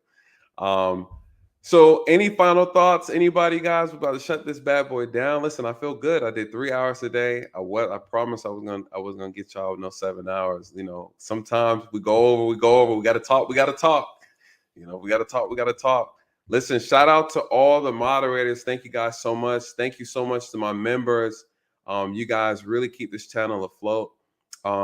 Everybody who donated tonight, you guys, that really means a lot. Yeah, drop your question, Anthony, real quick. Drop your question. He said, he said, go vegan. I really appreciate it. So let me go back through my super chats again. Daughter of y'all, thank you so much. Nathan, I really appreciate. So it's weird calling you Nathan. I'm Nathan. So shout out to whoever named you Nathan. That's an awesome person. Probably your mom. Moms always give the best names. Deanie, thank you so much. I really appreciate it. Again, to Michelle, she said, great show. I really appreciate it. You guys know Super Dre, Jay, I call him Dre the Jeweler, always dropping gems. Thank you so much, brother. Again, he bounced back with another one and another one. He's on his DJ Khaled. Shout out to Kevin, always. This brother sharp. I always love his insight. He's always giving me some good pushback, some good information. I appreciate that. Matt G, thank you. I really appreciate this. You guys, everyone, this goes a long way. Embrace Club, thank you so much, brother. Listen, I said, thank you for sharing. Awesome show and salute. I really appreciate you guys so much. Shout out to Miss Watchman. That's one of my hard-earned supporters right there. Thank you so much. You guys, you know, we're not going to shy away from difficult conversations over here. I told you that before, because the only way for us to bring about change is to us have the conversation and then create the tactics and the strategies needed to actually bring about real change and real solutions. People have to do the work. There's no way around it. The work has to be done, but you can't do the work on top of lies, right? We have to be honest. We have to be honest. That's why I don't mind having the conversation, you guys. The conversation doesn't scare me. You know, so always come with as long as we come together in good faith to have the discussion, guys. I'm always for it. And last, you guys, please go and follow Miss Page. You guys won't be disappointed. As you can see, she brought a wealth of knowledge. We couldn't even touch on all the stuff that she has going on in that amazing mind of hers. So please go and follow her. You see the links will be in the description of the video as well. So please go and check her out, you guys. And with that, you guys know how we always end this thing. Listen, I hope you guys have an amazing, blessed weekend. I can't say it enough. Stay tuned. You know, we're going to have some more guest speakers coming up before the month is over with. I think you guys will really love and appreciate. And with that, you guys, please let these truths find you where those lies have left you. And with that, good night and God bless.